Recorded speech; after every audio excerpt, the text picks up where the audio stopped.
Hello, hello. Welcome to Impossible Coin. Happiest of New Year's. Fuck, we should have said that in the last episode because the last episode went up on New Year's Day. Mm-hmm. And here we are a week later and I'm all like, New Year! And like by this time, people already know that like what the meme economy of 2020 looks like, and they probably already got their fucking hover skateboards and...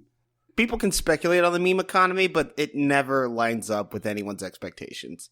It does never line up. God, if you could accurately predict the meme economy, you would make so much money. Wait, what? How? There's no money in the meme economy. There's so much money in the meme economy. You make shirts and shit with that stuff on it. You see, exactly.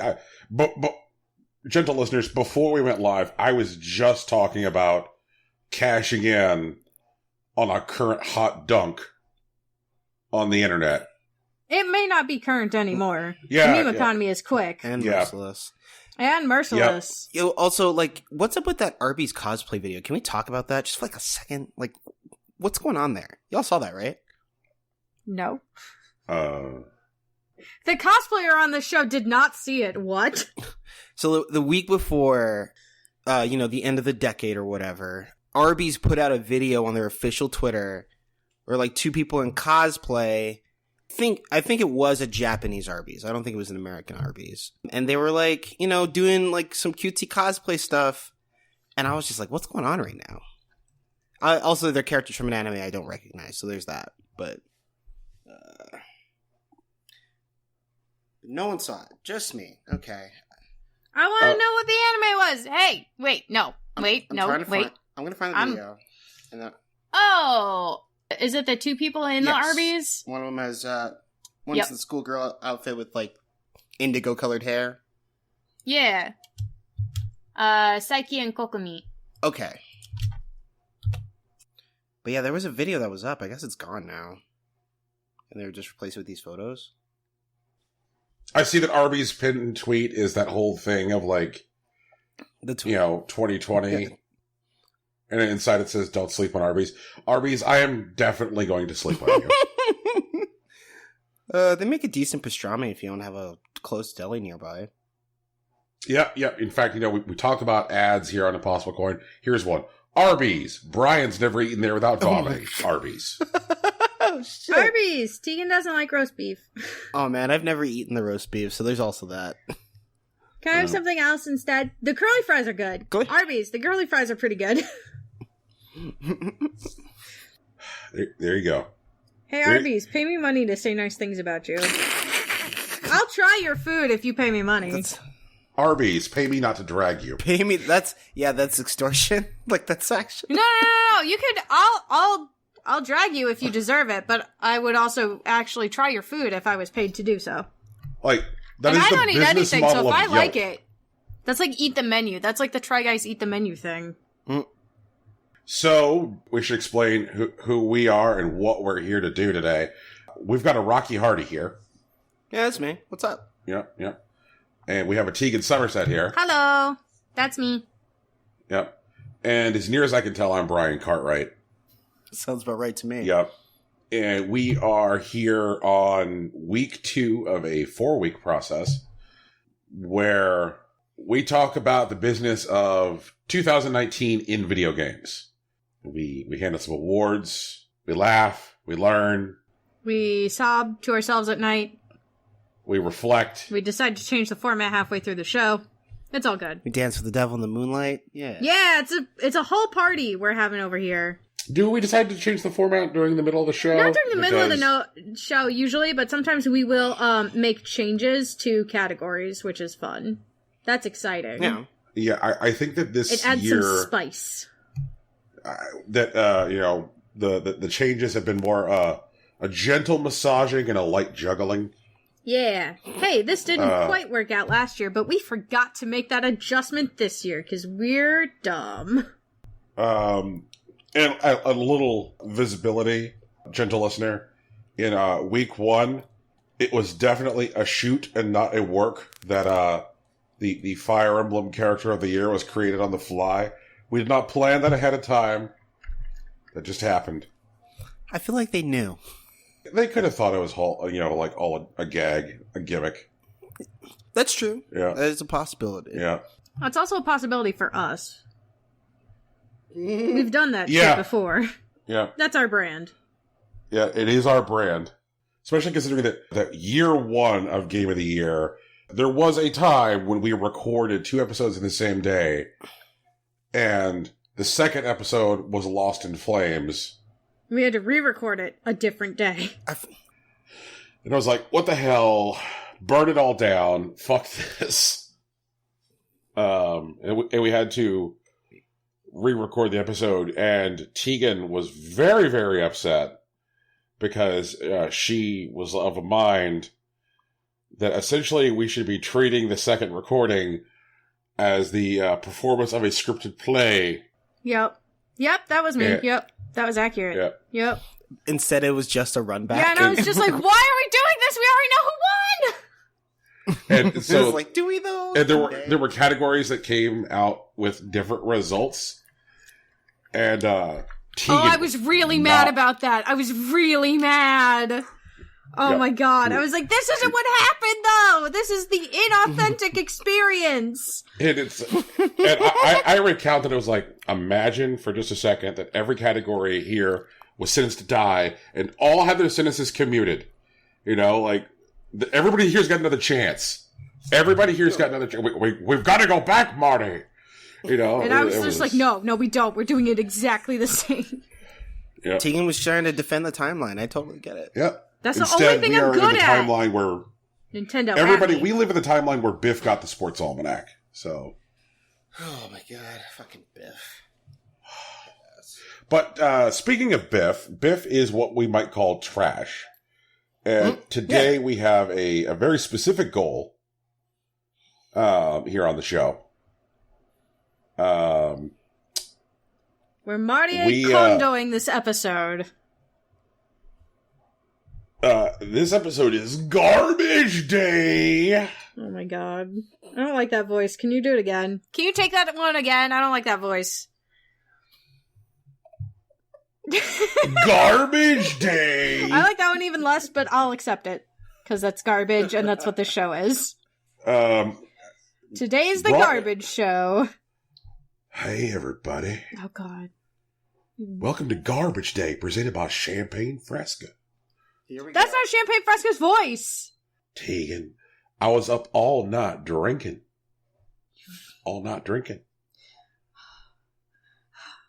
Sorry, I sound a little hungover. Oh, I can't do it. I'm Champagne Fresca. Bring back Festival Hard Body Fuck.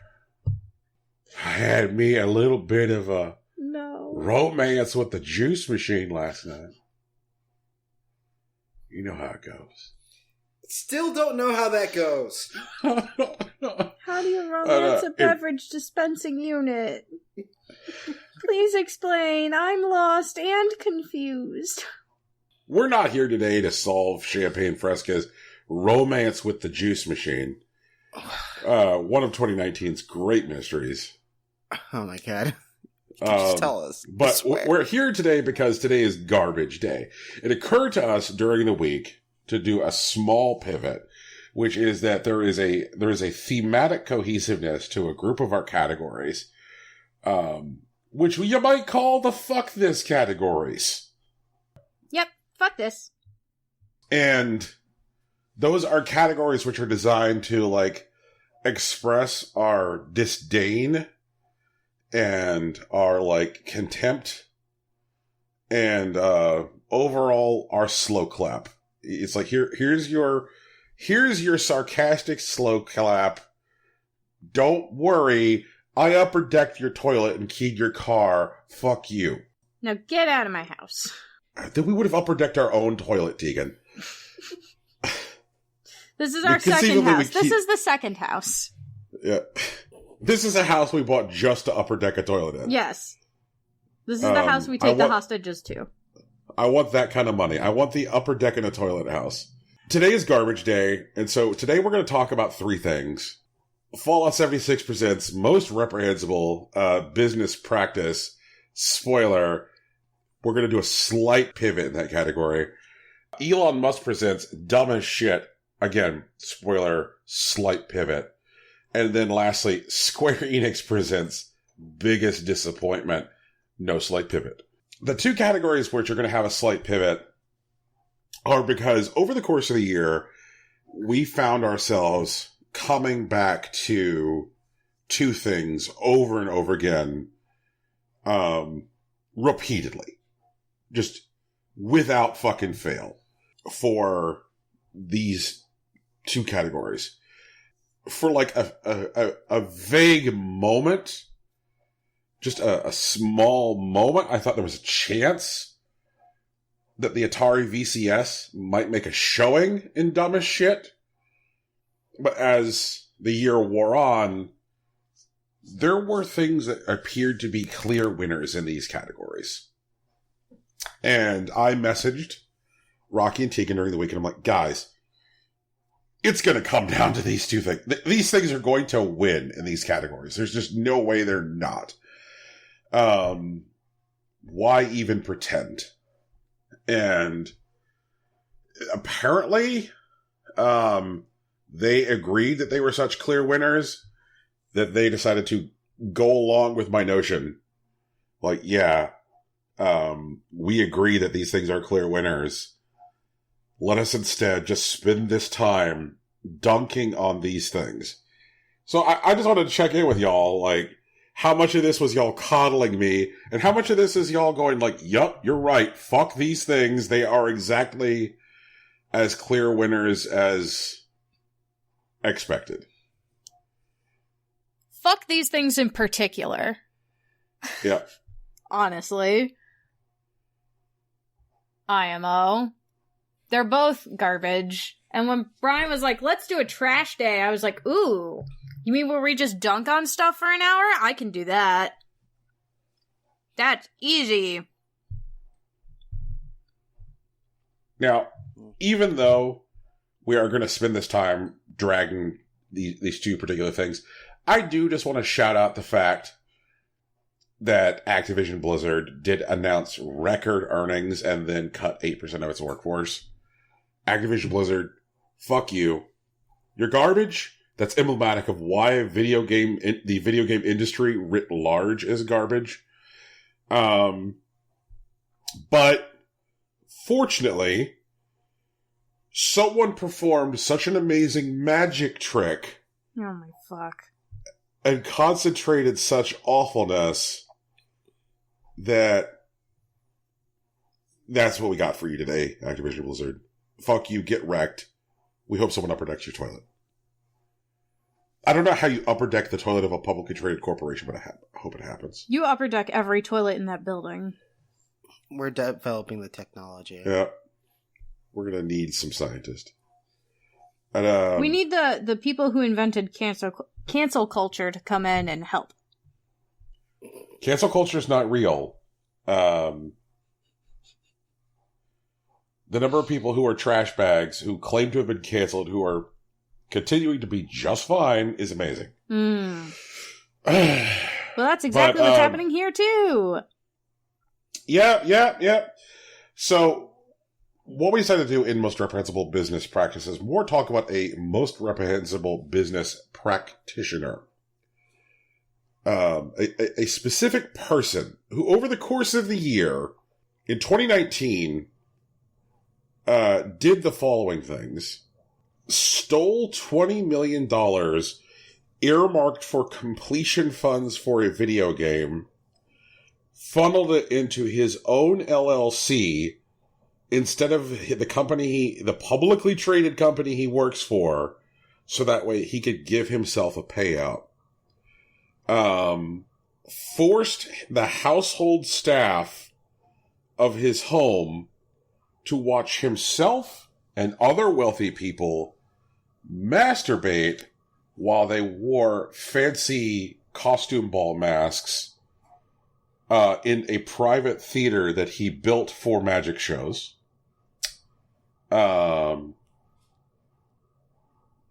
Sue his childhood best friend for also stealing money, and actually use the phrase sick abs in the legal proceeding, in the legal filing. drive that childhood best friend into the arms of the National Rifle Association, where they are now just another lawyer for the gun industry, and assert that squirting in the context of cam shows is a magic trick that should be treated the same as like David Copperfield and Houdini and shit. This person's own personal taste for squirting was apparently captured on a USB thumb drive, which was left in a theme restaurant in Dallas, Texas, which had to then be negotiated with the guy who found it in order to get the thumb drive back, because that thumb drive also contained company secrets. Fucking dumbass. But if you were to believe the childhood friend who got sued over the stolen money in sick abs, that thumb drive didn't just contain company secrets and the magic of squirting, also contained child pornography. Who could it be who did all of these things? In 1 year! In 1 year! In 1 year. Oh, also, this is a person who attempted to drag Valve for requiring an exclusive VR headset to be used for Half-Life Alyx, when in fact no specific VR headset is required for Half-Life Alyx, which was confirmed on the day of announcement by Valve. Like, their literal first press release says no specific VR headset will be required for this game. But this person got out there, dunked on Valve for requiring a specific headset, while at the same time binding their own game that they released this year, to a specific storefront. You had to buy the game on the Epic Store on PC. So, all of this was done by our hero, Randy Pitchford. Woo! Trash. Rocky, would you like to start? Would you like to dig in? Randy Pitchford sucks. If he wasn't rich, I would thoroughly believe that he's just bad at business. I think at one point he started out as a magician, and he used his magic shows to pay for being a lawyer, which sounds insane. I don't know what kind of world that he came up in where you could use magic show proceeds to pay your way through law school, but apparently he was allowed to do that. Oh, I forgot. He also assaulted a guy. Oh, yeah. This year. Did he, like, give him a wet willy or some shit? Like, in a fucking, like, hotel lobby? Do I have that right? Well, that was the other guy he assaulted this year. That was the other guy he assaulted this year. The fact that you have to say that phrase in reference to a company CEO is garbage. Yeah. Which conference was it at? Oh, God. Which conference was this particular assaulting at? The fuck? But again, like, Randy Pitchford has done so much awful shit. I also missed something else. It was at a game development conference. Randy Pitchford, it was at GDC. So at GDC, gave somebody a wet willy and took a swing on another guy. And this was all revealed by David Eddings, who used to be the voice of Claptrap in the Gearbox series Borderlands, but Gearbox decided to not bring Eddings back to voice Claptrap because Eddings no longer works for Gearbox because of Gearbox's toxic culture with Randy Pitchford, surprise, surprise. And he would only come back to do the Claptrap voice work if he got paid for it, which Pitchford thought was an unreasonable request, and also because Eddings had joined a voice actors union for voice work. But the objection that Pitchford had was getting paid to do the voice work. You see, this is what I'm saying, guys, is that, like, Pitchford did so much awful shit that it is possible to just forget stuff that alone would get him the win.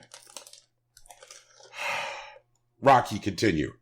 So apparently, Randy Pitchford went to a small restaurant in Dallas, Texas. You may know it as Medieval Times on purpose in 2019. Who does that? I don't know, man. Randy Pitchford, I guess. He's at Medieval Times, he catches a joust. I'm sure he's hollering at wenches or whatever. And after he's finished his meal and took in his fight, he leaves and he forgets a flash drive. The flash drive is important because it belongs to Gearbox, not to Randy Pitchford, and it has important company secrets on it. But, since he's the CEO, he obviously is allowed to use it for his own personal use. He has a couple of other documents, some things he wants to study, and one of the things he wants to study is the act of squirting. Is the thing a woman can do if they satisfy particular conditions where they expel a large amount of liquid from their vagina. And Randy Pitchford saw this and he was mesmerized, amazed, enamored, and he needed to know how it was done. And he didn't take, a scientific approach. He didn't, read any of the thoughts and explanations of the phenomenon. He assumes it's magic. There's some trick. He has to crack behind it. And he put it on the flash drive. He carries it around with him. Just whenever he has an idea, he can maybe take another look at the footage. You know what? Here's the thing. There's a very intense secret to the squirting, and here's what it is. Mm-hmm. Pleasure your woman. Pleasure your woman. Whoa! Satisfy a woman sexually for once. You fucking dumbass! And maybe one that's not a fucking child while you're at it. Christ.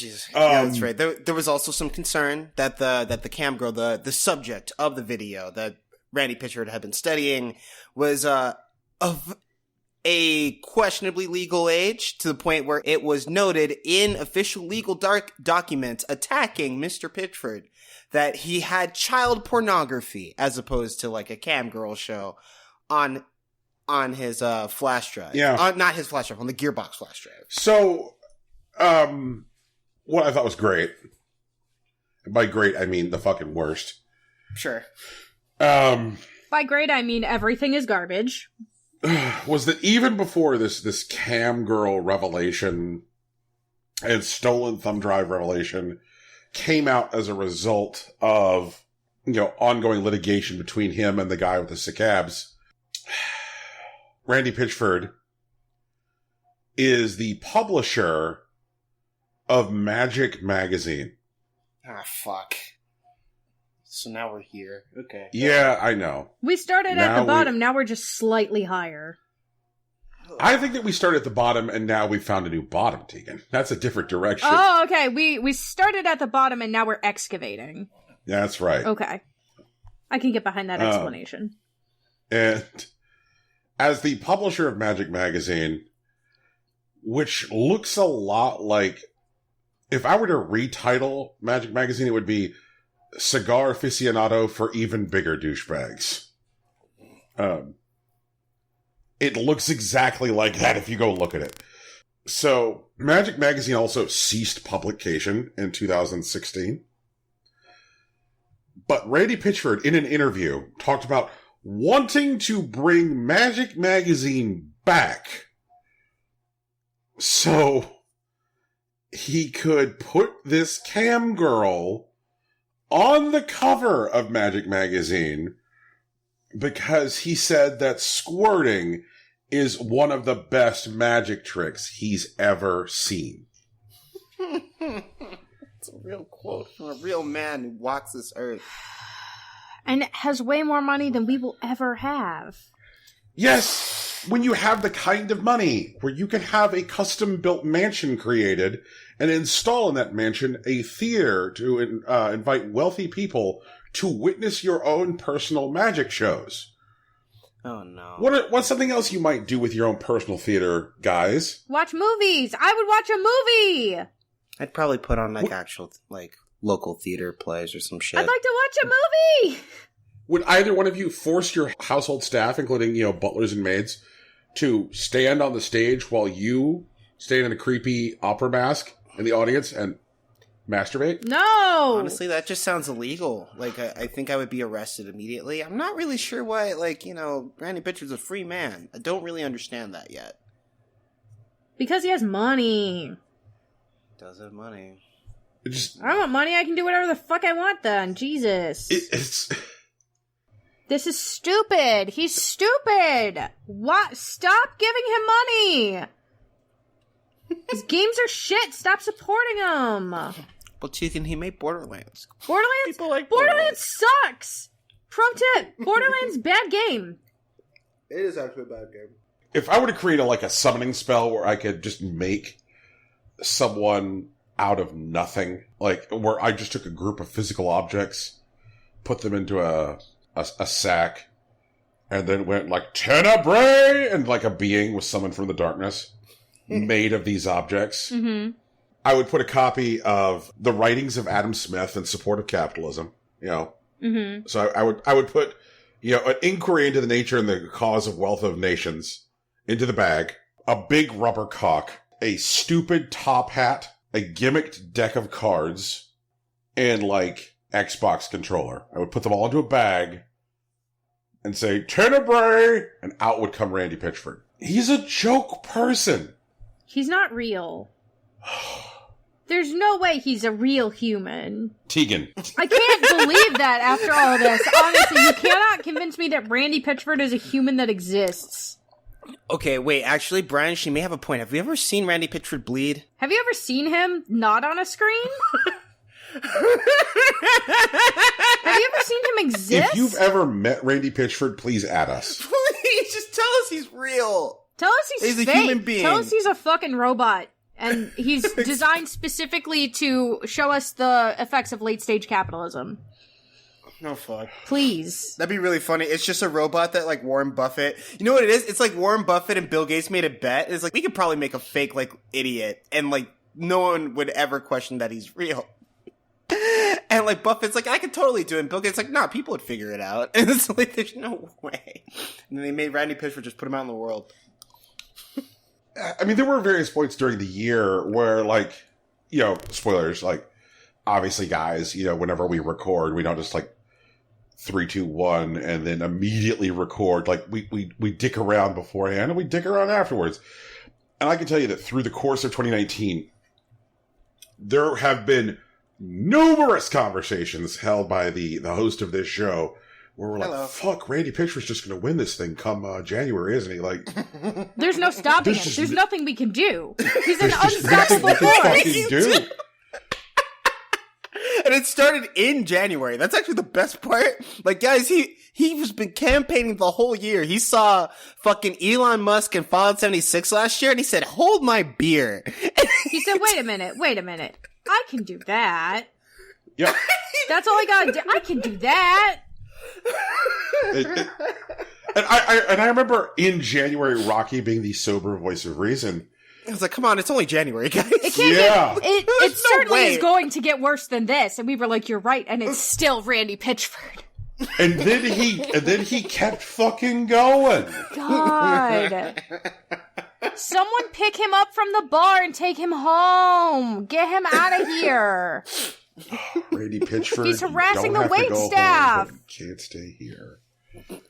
So, honestly, guys, Randy Pitchford, he didn't have to go that hard. I like to think that he did it for us. He did it so that we could do this at the beginning of 2020. Oh, man. Fucking Randy Pitchford. Man. If being awful was a professional sport, we would have to retire his fucking jersey. You're not wrong. We really would. Randy Pitchford, please do us all a favor. Quit! Get out of gaming! Stop it! We can't support this format every year. Randy Pitchford, instead of being professionally the worst, if you could maybe, I don't know, go play single A baseball in Alabama or something. Oh, God. I want to like video games, dude. The good news is that, for some reason, Randy Pitchford hasn't really hit the mainstream that hard. Whenever people talk about video games, no one's like, hey, but what about that Randy Pitchford dumbass? And, we don't have to apologize for him. So that's I don't think we would apologize for him. I think we'd just be like, yup, he's a dick and we all know it. Yeah, Randy Pitchford seems to be that kind of thing that, if he somehow accidentally came up at Thanksgiving, I'm like, oh god, now I'm going to be that Thanksgiving guy. Yeah, right? Like, no, I swear, video games are cool, guys. They're made full of really, like, passionate people that do really good things. Yeah, okay, I heard about that Pitchford guy. I don't know what you're talking about. It's like, fuck. I can't fight Randy Pitchford. So, I mean, I'm glad that we don't live in that world right now. Maybe. It's a war on all fronts at that point. I gotta avoid politics and video games? Fuck. Oh, man. So, we at Impossible Coin hereby disavow Randy Pitchford. We do not support him or his works. We find him ridiculous and absurd, awful and obscene, and we hope that he leaves the industry as soon as he came into it. We hope that in 2020, this category, most reprehensible business practice or practitioner, does not have such a clear-cut winner that we have to have this format again. I do believe this also means that next year, this award is presented by Randy Pitchford. Has to be. Yes. I move that the category next year be called, ta-da! Randy Pitchford Presents. That's fine by me. I'm cool with that. Yep. Motion is passed. It is law. Yep. So, let's move on to something which is less contempt and disgust and more lulls and disdain. What's that? Let's talk about the dumbest shit. Now, Is it Randy Pitchford again? God damn it, like, there's an argument, but I know there is. I also know who it is, so. this was a category where we also felt that there was something that was clearly, every time it would hit the news, we're like, oh man, this is just getting worse and worse. Would one of y'all kind of want to walk us through our clear a winner for dumbest shit? You have to say its name first, Brian. You mean I have to invoke it? Of course. To summon it from the abyss. Do I have to look into a mirror and say it 5 times? No, it's only 3 times, but you do also have to grip a controller and then chuck it at the mirror. Okay. Google Stadia. Google Stadia. Google Stadia. Dun, dun, dun. Okay, Tegan, do you want to do this or you want me to do it? You do it. Okay. I just like ragging. So, Google Stadia is Google's entry into the video game publishing space. At the time, previous to Stadia, they already had Google Play, which allowed you to download apps and games on the mobile devices. But this was different. Stadia was the real entry to take on the current console holders, Microsoft, Nintendo, and Sony. But the only hardware they actually produced was a controller. What they did is that they wanted to create a streaming video game service, a true Netflix of video games, and it would be run entirely server-side with Google. What that would mean is that you could essentially click on a game after accessing their marketplace and then play it. No downloads, no patches, you just select something and play. Sounds like a really good idea, except that video game streaming technology doesn't exist for a reason. It's because the technology's not figured out yet. No one knows how to fucking do it. But Google, confident in their, forays into technology in the past and their nearly limitless amount of cash, decided we can probably figure this out. And they probably can, if we're being honest. If they take 5 years, 10 years, they could probably really get streaming technology down, but they decided it's going to be out 2 years. We got this, I guess. There is another video game streaming technology on the market. It comes from Sony, PlayStation Now. It is all right. The graphical quality doesn't keep up with the current console generation, and it eats up a lot of data. For anyone that pays for their own data on their phones or whatever, it eats up about 15 gigs of data per hour to play PlayStation Now. Oof. That's money. That's a lot of money. Right. And that's offering 1080p fidelity. And as a point of reference, Stadia was offering current tense as a top end 4K fidelity And so the possible upward end of what you were going to be consuming on data, much, much fucking higher. Yeah, I think the current estimates are somewhere around 25 gigabytes an hour. That was, well, again, Rocky, back to the magic of the magic of Stadia's failure. That was around what they estimated pre-launch. What people found once Stadia got out to the wild was that when playing at 4K, they were consuming closer to 50 or 60. Fucking terrifying. So there's that, right? So technology, it's not quite economical. Generally speaking, like Google, people were expecting that the people who would want to use Google Stadia were people who are already using like gigabit internet. They already have 4K TVs and they have wired connections to set up to wherever they're going to play. One of the things that they advertise for Stadia is that it would transfer seamlessly between various like Google devices. So if you had an Android phone, you could play the same games that you're playing on your 4K TV that you could play on any Chrome browser. And they did a beta shortly after their announcement that they were going to be making this. And they had a single game in their beta. It was Assassin's Creed Odyssey. And it was pretty closed. You had to message to get in, as most betas are. And it worked pretty well. I think Brian was in on that at the time, right? Yep. And how did it feel back then? It felt fine. And I think that kind of like speaks to the level of execution which is required to get a single game streaming in an environment which is like mindful of data usage versus having an implementation that will work for any game. Right. You know? And then later on, they went radio silent for a while. Apparently they were working on stuff. In the meantime, Microsoft also got a bit louder about their streaming offering, xCloud. It wasn't going to be available everywhere like Stadia. They were mostly focusing on taking your existing library and streaming it to your phone. And you could play things like that. And the next Stadia news we got, if I remember correctly, was GDC. And then it was E3, right? So E3 came first, and then came Gamescom. And E3 was when because going into E3, everything still looked fine. Brian was excited and had a pre-order and everything. Yup. It's true. Yeah, like their initial presentation, when they sent out like Phil Harrison and put out something that looked like a direct, like it felt very polished. They looked like guys who were going to be the next major platform holder to enter video games. Mm-hmm. That's fucking exciting. Exciting. Yeah. But like in the nervous excite, where you're like, ooh, this is going to be really cool. And I want to be on the front end of this. Like, this is fucking rad. And then what happened, Brian? And then E3 happened. And E3 happened in a variety of ways for Stadia. One was they had a booth, and what could be described as everyone's experience in the booth, charitably, was a nightmare. No one was able to get any of the games streaming in any kind of like stable method.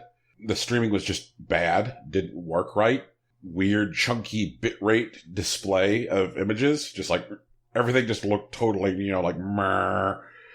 And then whenever like people from Google did interviews or sat on couches or talked about Stadia in any kind of like media capacity during E3, there were two main questions that they kept on getting asked over and over again. And y'all remember what those two questions were and what the two answers were that they gave?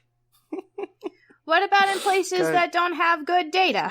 I think was one of them. I think that's part of the larger question. What about data caps? Oh, yes, that one. Yeah. The response they had, don't worry, gamers will rise up. I do remember that. That was a direct quote. What does that mean? Gamers will rise up. Holy shit. They want us to fight telecom companies for them instead of, making a better device. Make a better shit thing. God. That's your job. Fuck. I lost my shit so hard when they threw that out there. Was that the straw? Gamers Rise Up is a meme. It is a meme. It is a meme. It's not a very good one. The other E3 awesomeness was when people were like, hey, all the streaming in your booth seems like shit. Their response was, don't worry, it'll get there. I do remember that too. For contrast, Microsoft also was obviously at E3. They had some xCloud streaming tech there. Yep. And it worked significantly better. Part of the reason may have been that they had a data center closer to them than Google had to But we E3. also don't know where Google's data center was because they wouldn't disclose it. Yeah, they didn't want to talk about that at all. Also, Microsoft's xCloud has a much smaller mission. They don't really need to fish for 4K, and they are focused on just getting the technology to work on phones. And whenever Phil Spencer was asked about some of the issues about it, he was a lot more, inviting and less trying to meme on whoever's asking them questions and shit. It's just, Stadia just wasn't, they didn't have the temperament and they weren't prepared with their technology. That was E3 for them. Yeah, it was such a total contrast. People would ask Microsoft, where's the data center? And their response was, the data center is in San Francisco, but we're in LA, so we don't know if that's particularly impactful of your experience here. Mm-hmm. We'll do our best to have it sorted by the time, everything goes live.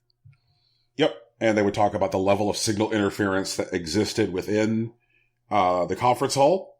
Mm-hmm. They're like, obviously we have a lot of fans and journalists here, which have wireless devices, which are on the Wi-Fi network for the convention center, so that may be causing signal interference. So we have phones which are wired to the internet. Here's how we think that wired versus wireless will impact performance for xCloud, et cetera, et cetera. Meanwhile, in the Stadia booth, gamers rise up. No, you can't know where the data center is. Don't worry, it'll get there. Yeah. It was also clear at E3, no, Stadia is not just a subscription service for Netflix. We still want you to buy all of the games a la carte. The subscription service you're paying for is, you're paying a subscription service for online play, for an online-only service, and to get a couple of free games, kind of like Games with Gold or PlayStation Plus. Yeah. So, the whole thing was pretty ass backwards. It was kind of a mess. Later, Gamescom happened, which is European, if I remember correctly, right? It's European. It's in Cologne, Germany. Right. And there, Stadia also had a presence. It didn't seem a lot better than it was at E3. By all accounts, the performance in the booth was worse. Just as far as the streaming devices go. For sure. Yep. And it was a couple months later, so it didn't look like they learned too much from E3. But also at their booth, and this is just a side note, this isn't really about state of the technology, more about Stadia, the presence in the company. They had a slide that they wanted everyone to go down. The booths that you would stream in were built on they had kind of built this, I think what could be charitably called a stupid ass jungle gym. I like jungle gym. I think that's the clinical term. So where there would normally be shit you could climb through in a ball pit was more like an area that you could walk through, which just kind of described the pipe dream of Stadia. But if you went onto the second floor of the stupid ass jungle gym, were the various stations for playing Stadia.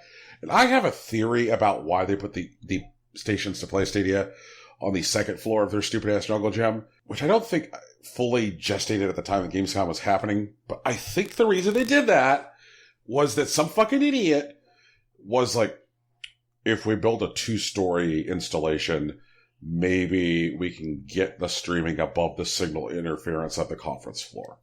Oh, fuck. That's really funny. Yeah. You think Google would know better than that?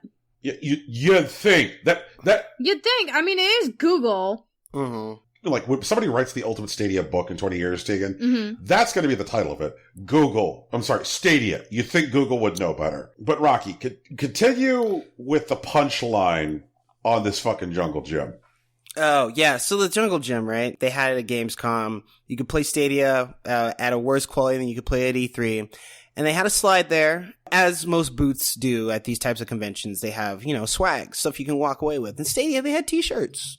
They were all right. Stadia t-shirts. However, the only way you could get a t-shirt is if you went down the slide. That was a requirement. You could walk up, you play the Stadia thing, but if you wanted some swag, you couldn't just ask for it. Like how most of these people do. They want you to take their shit. Stadia says like, no, you must pass the trial of the slide before we can gift you with the t-shirt. And that's, I guess. It's insane. No, it's also kind of ableist, because, like, what the fuck?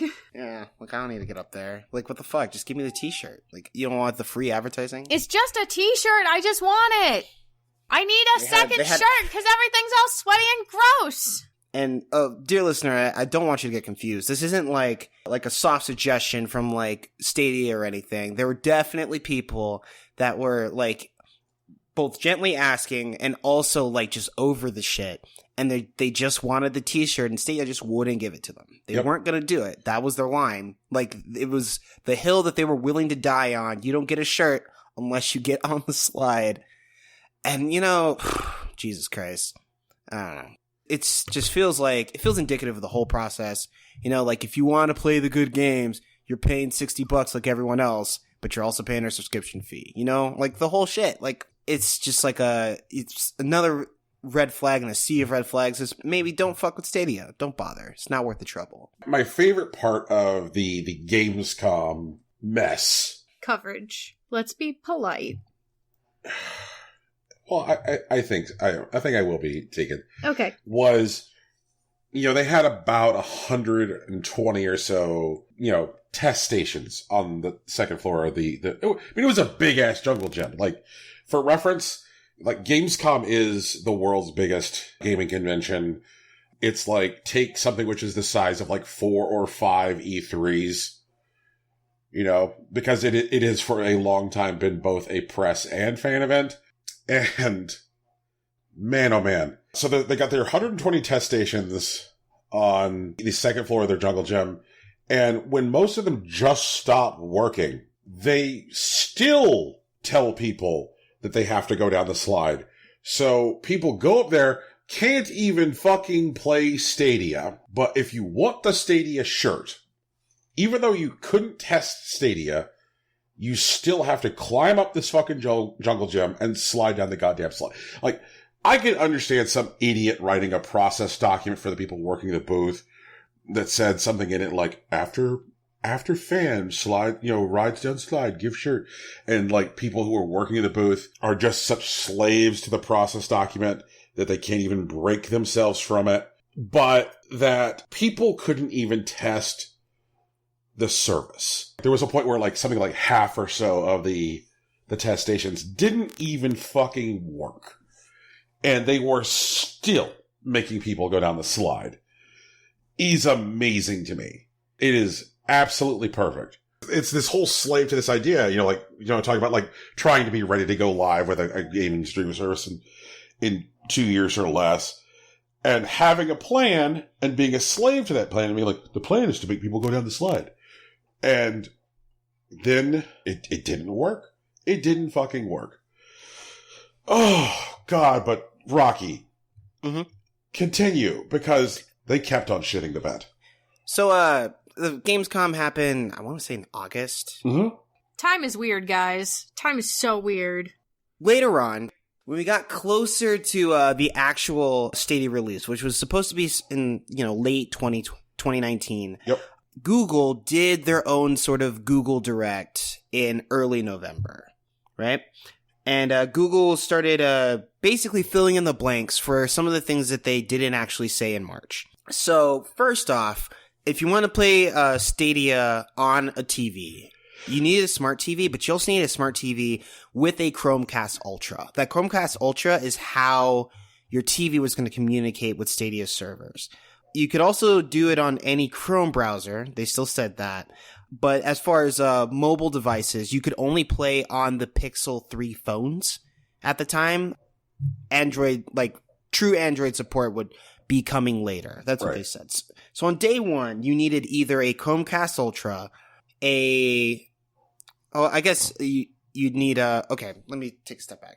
On day one, you would need a especially strong internet connection, gigabit preferred. Yep. You would need a Chromecast Ultra, a Pixel 3 phone, or an especially good connection on a Chrome browser enabled PC. And then you'd need either the Founders Pack, which would come with the controller and 3 months of the premium service. And a Chromecast Ultra, and that part's important.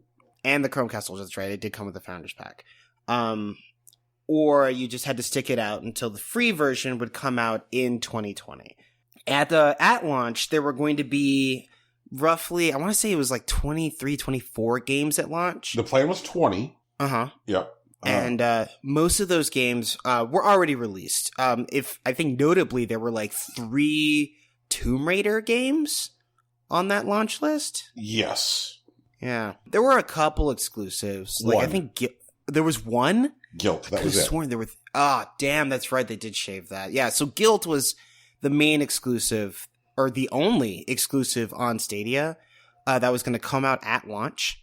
But what they were really trying to get people on was Destiny 2, if I remember correctly. Yep. And was there anything else that they were really targeting? You were also going to get, as part of your Founders Pack and signing up for the Google Stadia service, your other free game was Samurai Showdown. That's right. So, and fucking Samurai Showdown. Guys, okay, so you guys know this about me, hopefully. I love fighting games. I think they're one of my favorite video game genres ever. And Samurai Showdown was probably the largest, like, entry in, like, 2019-ish, late 2018, if I remember correctly, actually. And one of the most important things about fighting games is the recency of your inputs. You want to be able to press a button and see it happen on screen. And one of the things that Stadia was trying to figure out, like with streaming technology, and there was he's some director at Google, and he gave an actual interview where he said with his entire chest that streaming games would be more responsive than in-house console games in a couple of years because of Google's technology. Because they were going to use predictive inputs to figure out what you were pressing before you would press it, and then stream that to you, and then try to correct it in the meantime if they were wrong. This technology already exists in fighting games, and saying it lightly, it is a fucking disaster. There are a few standouts, like GGPO, for Street Fighter 3, which still stands out as the best netcode that has ever existed. But most netcode fucking sucks, which is why in-person tournaments are a big deal in fighting games. And Sam Show, I assure you, does not work on Stadia. But it was Sam Show, Destiny 2, and their exclusive, which was Guilt. That's what they were trying to get you to buy Stadia for, which with Founders would be a $130 price point, which doesn't sound bad in terms of like other consoles, but you got to remember that you are also needing gigabit internet in addition to running your cap till the cows come home. So Stadia, for all intents and purposes of early November, not only did not appear to be the Netflix of games, did not seem to be an especially good deal. And then a week before launch, they hit us with the list of shit that they had promised that would not exist at launch, which was amazing. Features that they had talked about back in March included Stream Connect, State Share, and Crowd Play. None of them were going to be there. Okay, I don't remember what Stream Connect was off the top of my head. Stream Connect would be you're sitting there watching somebody stream, and you think it looks fucking sweet, and you want to play. Yeah. And then you could like press a button and play. Right. That was one of the things that they advertised. Yep. The other two features I think I remember pretty well. State Share was like, what you could do is at any point in the video game while you're playing on Stadia, if you wanted to share that particular moment, not like online like you can currently do with consoles, but like say let's say I'm playing the new Ghost Recon and I'm at a particular stage and I was like, yo, this shit's crazy. You have to see this. I could take a link and generate a link of that state in the game, and I could send it to a friend who has Stadia, and they could click that link and be exactly where I am in the game. That was a promise that they made. Yes. With Stadia. That, like, they just rolled back in, like, November 16th, and they said, yeah, that's not going to be there at launch. Yeah, coming later, guys, coming later. Also, there was another feature where like they wanted to have the Google like voice service, the thing like where you say like, "Hey Google" on your phone, and you could ask them, "I'm stuck at this particular part of the game. Can you help me out?" And the the Google will respond, "Oh yeah, you can do this and this," and you can move forward. And you can say, "Thanks, Google," and you can continue playing. They also said, "No, that's not real. We're not doing that at launch. What the fuck are you talking about, bro?" Yeah, and I'm sorry, I guess we confused Stream Connect and Crowd Play. The one that didn't work that we just talked about first was Crowd Play. Okay. Stream Connect was the idea that like you'd be playing it in a squad based game, appearing as insets on your screen would be a live look at exactly what your squaddies see. Right. Yeah. Like that was, I remember seeing that in March and I'm like, that's really ambitious. Like, right.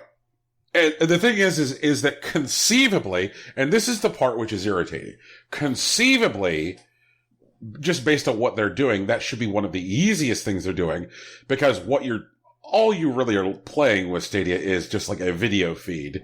And so the idea of it just dumping an inset of another video feed on top of your video feed seems like a thing which is within reach and reasonable. Mm-hmm. So that way you could be like, "Hey Jeff, the guy you need to kill is in the top left corner of your screen."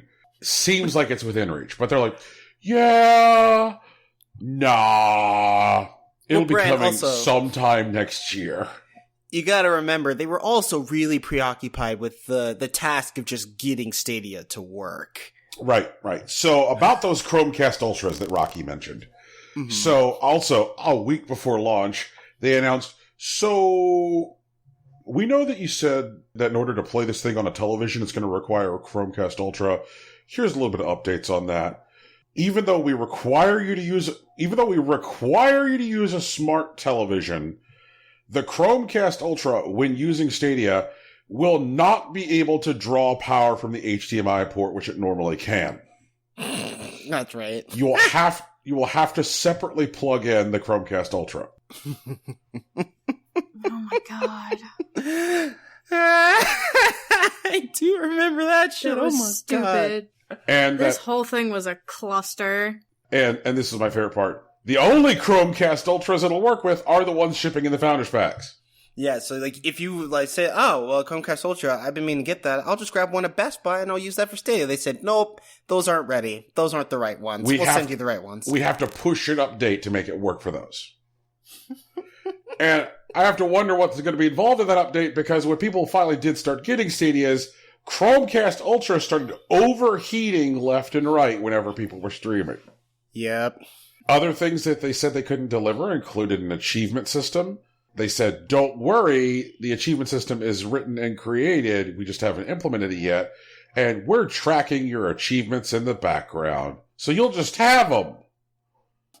Imagine that shit. Like, it's just like, "Yeah, just play the game. We'll give you your achievements." They gave the world IOUs for achievements. Like, Jesus Christ. Like one of the greatest gifts of all time. You guys kidding me? Also, something that they advertised back last March was the idea of, like, native family profiles. The idea, like, much like on PlayStation and Xbox. On PlayStation and Xbox, you're able to set what's called a home console for the primary user. Mm-hmm. And being the home console for the primary user on PlayStation and Xbox means that everybody can use the online features for that particular console. Yep. So Xbox Gold or PlayStation Plus, which are the online services, can get used by anybody regardless of whether or not they have those services themselves on that device, because Microsoft and Sony respectively marry online access to the home console for the user. Also, any games which that home user installs on the console can just get used by anybody who plays on that console, regardless of login. Google promised something similar, like the idea of like family sharing for like a home space. And they said, "Yeah, we don't have family sharing figured out." Sorry. Oh gosh, we don't know how this works. Yeah. And no one wants to tell us, and I totally get it. And so, quote, multiple people in the same house won't be able to share games until later on. It's a high priority for us. And so what they said was, want to play a game with your kids? Want to play a game with somebody else in your own household? You'll need to buy multiple licenses. Yep. I remember last March when they showed that very, very first Stadia Connect, which is now in retrospect seeing how sloppy implementation is. Like, the fact that they were calling them Stadia Connects really does just feel like a pretty shameless riff on Nintendo Direct. Oh, yeah. Yeah. When they had that first one of the games that, like, impressed me in that very, very first look was a party game about people moving. Yeah. Yeah. Yep. And it looked game cute, looked good. and it looked fun. It looked like fun. I thought we were going to play it together. And we still may, because we eventually found out that game is coming to other platforms. God bless. That game is also coming to PlayStation and Switch. Oh, good. We can play it on Switch then. Yes. So I think we're fine. Yay! But the idea of a party game where what you would do is ask everybody at the party to fucking buy a $20 game is amazing to me. It was legit insane, yeah. Can you picture telling people, all right, guys, we're going to play Overcooked. Everybody needs to buy Overcooked. I mean, that sounds like gaming in late-stage capitalism, but, we're actively fighting that. Oh, my Holy God. shit. They also told anybody who would buy Stadia that you were going to get 2 buddy passes, which would allow people to sign up for Google, pre the wide launch without needing to buy the Founders Pack, meaning that all that they would need is a controller and a Chromecast. Rocky, Tegan, did those buddy passes go out at launch? No! No, of course they didn't. Nothing went out. Kidding me? But nothing went out at launch, basically. They fucked up. There was actually a really great moment that I'd like to highlight here.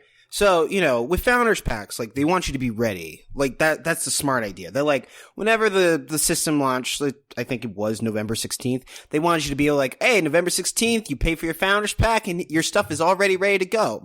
One of those things that would require is that you'd have all your gear before it starts. A smart thing to do would be to let's say a couple weeks in advance. So barring any shipping snafus or anything, on the day, you'd have your stuff, right? There were some people, when November 16th came around, turns out their Chromecast Ultras were just now going into the mail. And Google, to their credit, did try to remedy this fact in a small area around their corporate headquarters in San Francisco. And it's we're going to get some interns and we're going to hand deliver your Founders Pack so that at least people that are immediately around us can play the game. Because they're right there. We could just go out there. And so they had those addresses sequestered off for all the local ones, and then they lost the addresses. Yep. They're just gone. Don't know how that happened, but turns out even people in Google's hometown who gave them the $130 to be ready to play Stadia on day one couldn't, because they managed to lose that address list all on their own. Yes. The declaring that they were going to hand deliver Founders Packs in San Francisco, and then them permanently deleting the delivery information for those people.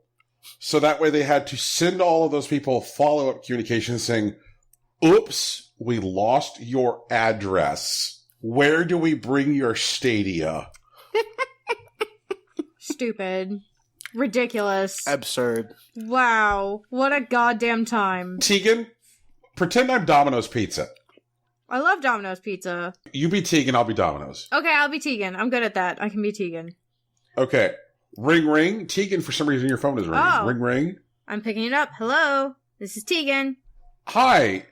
Hi, Tegan. This is Domino's. Hey, Domino's. What's up? Do you know how you requested that we bring a pizza to your house? Yes. I'm excitedly looking forward to it. We, the large corporation that you paid for a pizza, lost your address. How? Could you please tell us again where to bring your pizza? How? You have all of my shit. How did you lose my address? would you say, Tegan, it would be more or less ridiculous that we, a pizza place, lost your address than, I don't know, a company that probably knows more about you than you know about yourself? Yeah. God, wow. Yeah, like, I don't even understand how... It's appalling.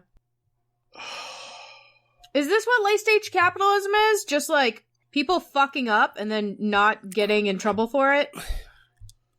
I feel like Stadia is definitely tried to make like a late stage capitalism approach to being a new console holder, and they fucked up, and we deserve to roast them for it. But there's still people that are doing things very well. People that like that are actually entrenched, sure. But there's still other people that are trying to like step into the market. Like that brand, I forgot their name again. Console, it's like $100. They do $10 games aimed at children. Oh, I think you are talking about the Intellivision Amico. There we go. A television Amico. Yeah, like... Yes. They actually did all right, it looks like, from preliminary figures. What's wild is the Intellivision Amico also had a showing at Gamescom, and they had journalists do behind closed doors hands-on with the console, and the takeaway that everybody had after Gamescom about the Amico is, holy shit, the Amico is real. And also great. And great. The consoles have demonstrated wireless charging for the controllers. Hey, Rocky, hey, Tegan, anybody here's PlayStation controllers have wireless charging yet? Nah, none of those. Yeah. Anybody here's Switch controllers? No, they don't. Yeah. Wireless charge? No, Yeah, we don't yeah. do those.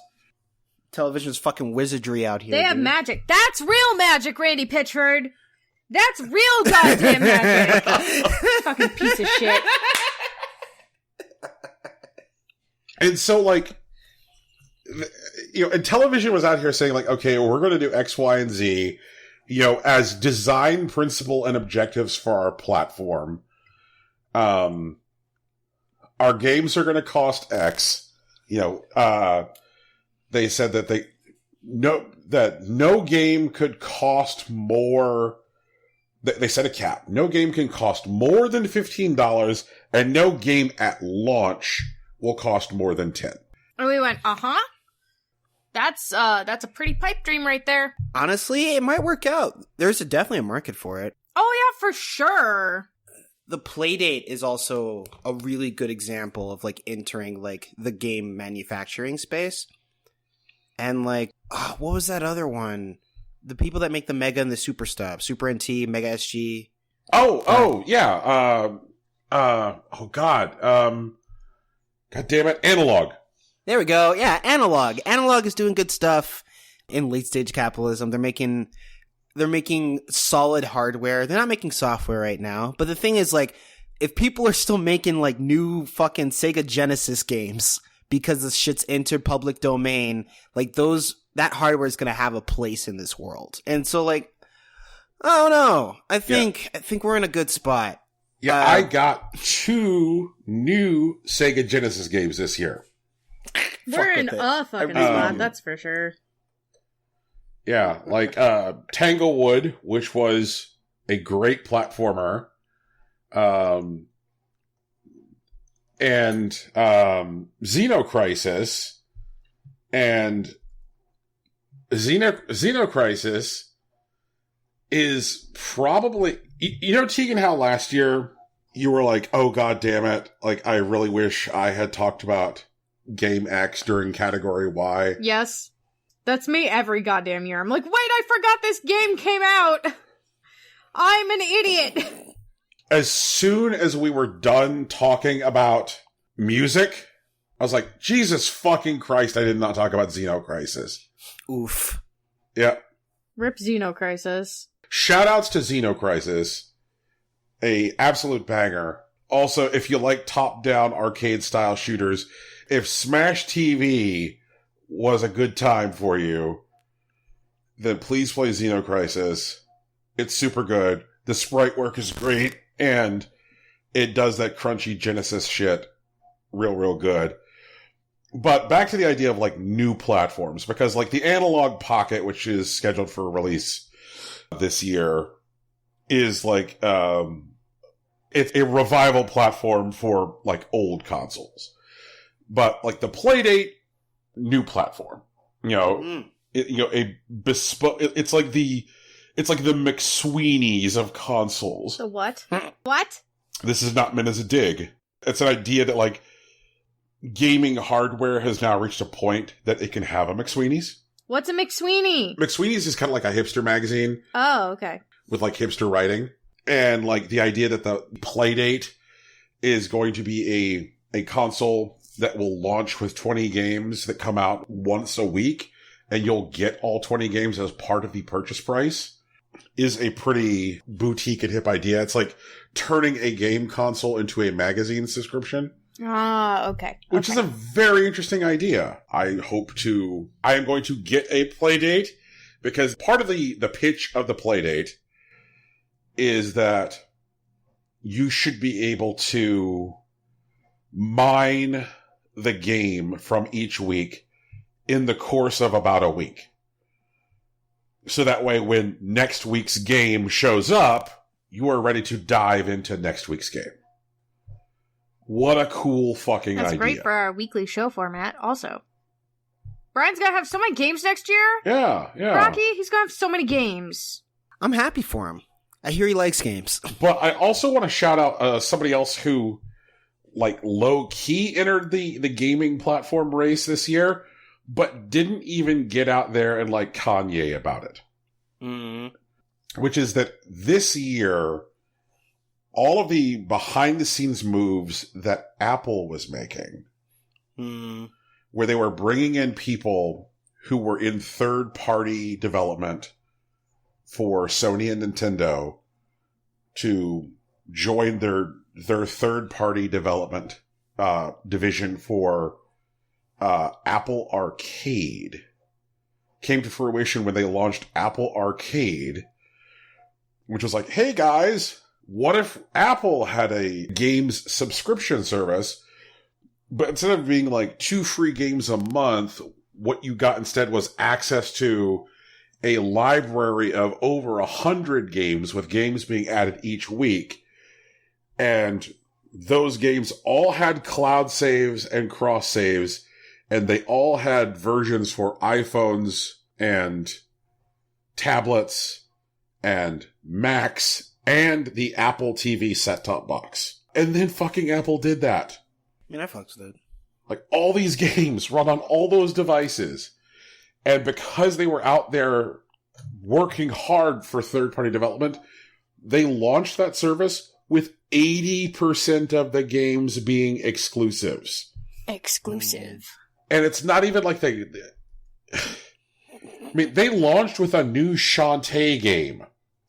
They did. And Choo Choo Rocket, too, right? Yeah, and Choo Choo fucking Rocket, like... I honestly hope that Sonic finds a resurgence on Apple Arcade. Because if Sonic's really going to blow up anywhere, it's going to be like on a 2D like side scroller on like a mobile device. And I hope they get it and not like Google or whatever. Google doesn't deserve it at this point. They don't. They need to get their shit together. They don't even deserve a bad Sonic game.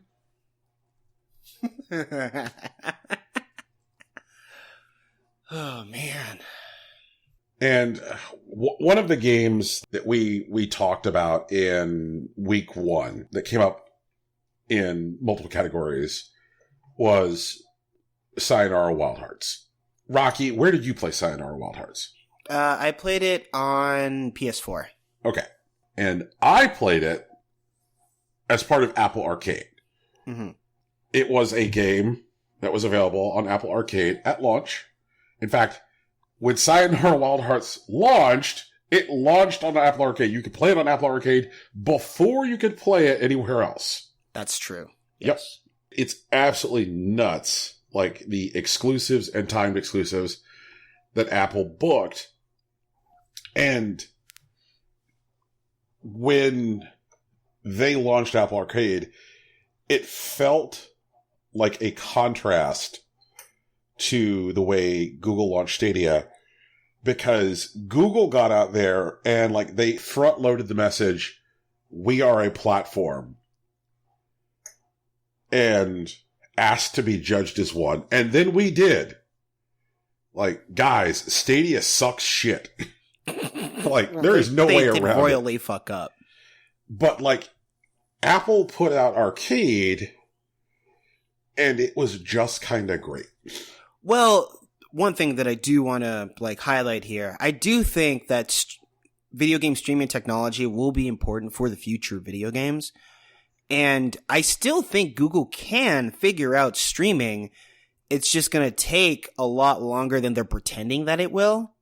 Because like they really thought that they're going to have a fully formed platform in 2 years. Like everyone else in video games has just been fucking around this whole time. Yeah. And like Apple literally put their head down and did the real work. Like they already have like one of the largest install bases on the planet. And then they just made it so that it worked on everything. They made the right connections and signed some deals and got some games together. They outsourced when they needed to. Like they didn't pretend that like Apple already knows how to make the best video games. They found the people who know how to make great video games and got them on their team. And they did that very quietly for 3 years. And then they showed up and cleaned house. Right. And they deserve to. Yeah. They understood that like they weren't going to be able to find out what like good exclusives look like by like having some half-hour focus groups. Mm-hmm. That the best way to do that is hiring people who have a history in working in third-party development. Mm-hmm. Right. People whose jobs have previously been hunting down exclusives and working on store curation for what would become, two of their major competitors. And now Apple is playing in a space with Microsoft, Sony, and Nintendo. One of my favorite games this year has been a game called Sneaky Sasquatch. That doesn't sound like a real game, just so you know. Just so you know that name? That name does not sound like a real game. Does it sound more or less real than Untitled Goose Game? Untitled Goose Game completely sounds like a game that exists in the world. Like, but I don't know if that's just because, like, of the ridiculousness of, like, indie game developers. I feel like Untitled Goose Game, though, is, like, someone's senior project, not, like, a fucking great asshole game. Right. Yeah. Sneaky Sasquatch is a game on Apple Arcade where you are a Sasquatch whose tummy is rumbly and he's super hungry. And so what you gotta do is wander around this, like, state park stealing fucking food because you're super hungry, which means that the game starts out very much like Untitled Goose Game, where you're doing a mischief. I mean, you're doing a very specific mischief, but you're doing a mischief. But the difference between Untitled Goose Game and Sneaky Sasquatch is the upward limits of, like, what kind of bullshit you'll end up doing in the game as a result of, like, unlocking stuff. Mm-hmm. Because the game immediately exposed you to these other systems, like saying, like, okay, when you eat your fill for the day, you're going to have leftover food. What if you sold your food to this bear and the bear gave you money for it? And then what if the money you got from the bear could be spent in a store run by an asshole raccoon? An asshole raccoon. I just want to say Tom Nook did nothing wrong. This is propaganda. This is where you likely say that. Raccoons. Well, yeah, I mean, we also played another game with a shitty raccoon last year. Also propaganda against raccoons. Right. And so it's like, what if you had a character that was a fusion of these two famous gaming raccoons? Because you have a raccoon who's running a store, but also it seems very likely that this raccoon would like portable holes. So, there we go. But that's what turned Sneaky Sasquatch into what was essentially like a cross between Metroid and Animal Crossing. Because it kept unlocking all of these different fucking gameplay mechanics which in turn kept on like unlocking new quests and new places to go on the map. But, whenever you would get gear from the raccoon, and you're like, oh, okay, I can now full on play golf in this game. I've got a set of golf clubs. It's great. I've got human disguises, so now I can be dressed in human clothes, so humans don't even notice that I'm a Sasquatch playing golf. It's just happening. And then once you get car keys, you can then drive cars around the map, including the fucking golf carts. And, like, all of this shit would unlock, like, different quests. And, like, in Q4 of 2019, so, like, your October to your December, like, one of the games I dumped the most time into was Sneaky Sasquatch. Because, like, as I kept on playing Untitled Goose Game, the more I could do was just really just... It was, like, Rube Goldberg's of, like, assholism. Just like, all right, I'm essentially doing the same thing, but just in, like, either more complicated or more self-aware situations.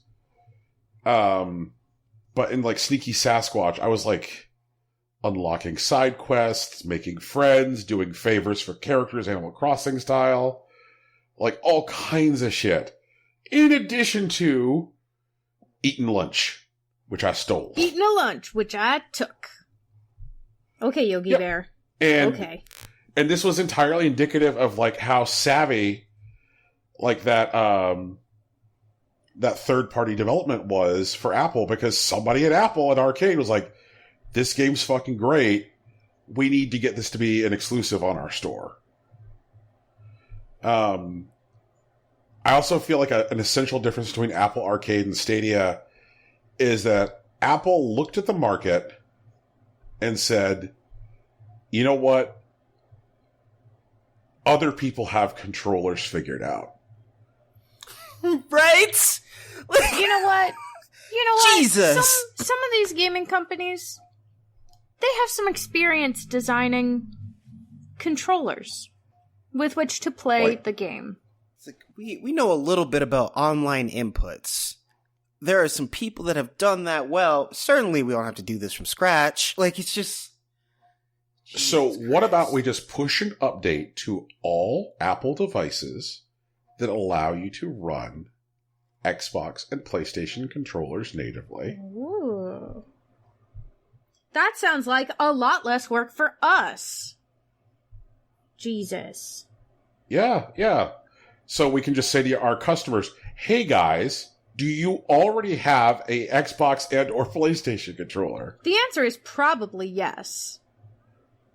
Mm-hmm. Yep. And then, as part of our design standard for developers, when creating like on-screen tutorials and stuff which show button mappings, just require that their controllers recognize the button configurations of the controller which is active for Apple Arcade, so it's showing you correct button prompts. So it'll recognize, got a PlayStation controller hooked up to your Apple Arcade? It's going to show you X's, circles, triangles, and so on. And will show you a PlayStation controller in any of your controller setup screens. Got an Xbox controller hooked up? Same deal. Meanwhile, when I finally got my hands on a Stadia controller, I think we went into it on this show. You guys remember what I had to say about that Stadia controller once I actually got to touch one? Yeah. It was fucking gross. That D-pad, like, Rocky, you're a fan of fighting games. That D-pad, a war crime. Yeah, it's, we should report them to the Geneva Convention, but they're not going to do anything about it. Like, yep. Shit, they're not doing anything about Randy Pitchford. And that's a real war crime. Yeah, man. Jesus Christ. And Randy Pitchford, you say squirting is magic. The fact that Stadia got to market is magic. But you got to remember, both of those magic tricks are solved by money. Oh, you know, if that's your kink, if that's your kink, you're right about that. I feel like in a year where Soulja Boy, God, you're right. Okay, no.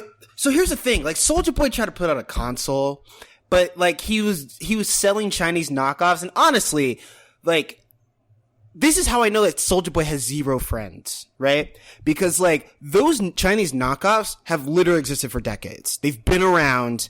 They've always made them.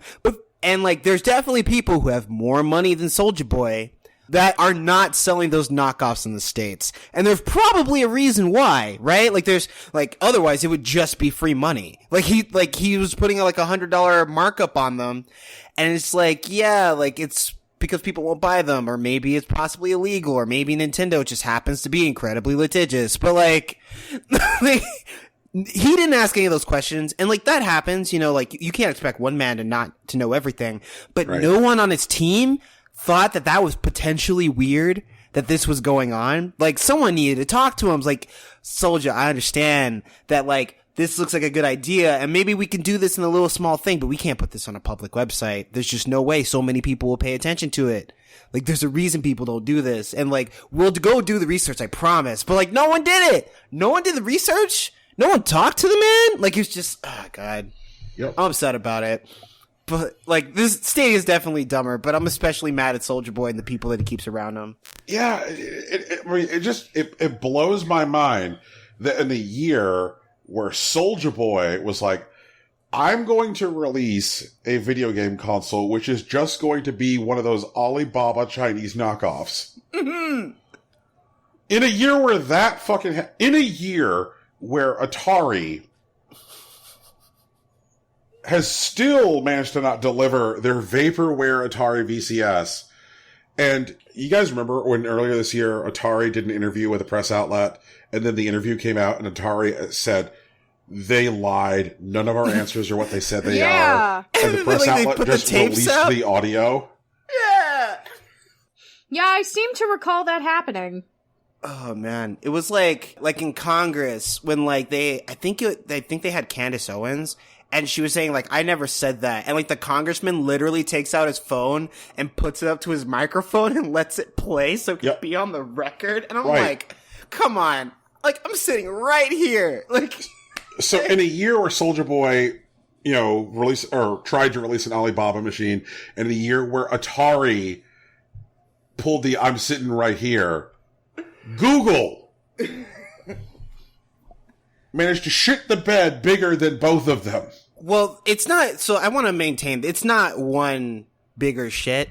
They definitely started in March and carried it all the way to the end of the year. They really did. Oh yeah. It was a case of, much like our friend Randy Pitchford, sustained awfulness. Like, yeah.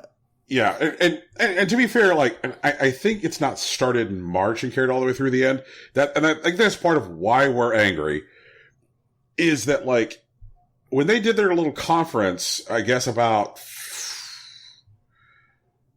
a couple weeks before E3. So I guess it was May, not March. Yeah, it was May. You're right about that. Yeah, so when they did their conference in May, that shit was legitimately exciting.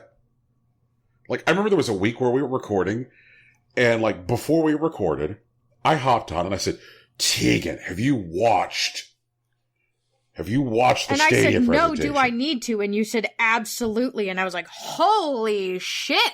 If all you saw was that first presentation, this is 1995 again. This is, you know, opening a PlayStation 1, and being excited about the idea of a console from a new manufacturer. This is 2001, and opening the original Xbox and getting out the giant ass Duke controller and putting in Halo and being like, holy shit, like, I can't believe this is legal. Right. And it felt like a new platform entering on that scale. And then fucking E3, and E3 was terrible, and it's been nothing but downhill since. And, like, meanwhile, there's been these, like, little engines that could, or big engines that could. Like, people out here defying expectations. Like, the Intellivision Amico looks legitimately exciting. Like, I really am looking forward to one. Like, the thing is priced affordably. It looks good. The games they've shown all look very charming. it looks like a good time. The Playdate, again, priced well. The actual device looks sexy as hell. I mean, it should. It's called a fucking Playdate. And has a really, really interesting... What was that? I said, shit, it's called a fucking Playdate. Yeah. And like the release model is absolutely intriguing. A game a week for 20 weeks? Yes, please. So you've got like the Amico, which is out here being like, we're your party game machine. You know, we support update players. No game more expensive than 15. All games at launch 10. We're designed for like local co-op and competitive play primarily. We're the console you want under your television when you're having a party. That sounds awesome. Apple Arcade didn't even lead with messaging bragging about being a platform, and then was a platform. Like I bought a Apple TV in November for 2 reasons. One, if you bought an Apple TV would just give you a year of Apple Arcade for free. And they would also give you a year of Apple TV Plus for free.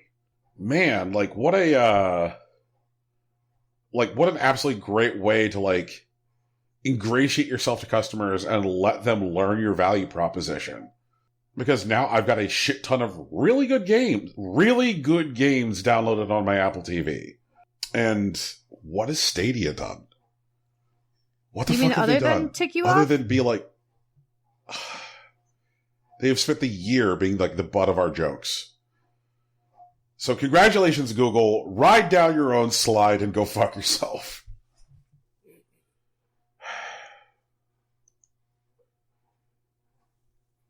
And to one particular friend of the show who will remain anonymous, sorry, dude, we gotta drag him hard. But wait, there's more! We have one more category today, which is not organized as such, because we must individually drag and dunk. To be fair, that's how we usually do it. Man. Yeah. Individually drag and dunk, and then I think in this category it would be select 1 loser and 2 you should be ashamed of yourself. I believe that's the general format for this one, yes. Okay.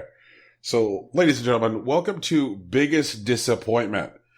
Also, first of all, general explanation that goes before we dive in.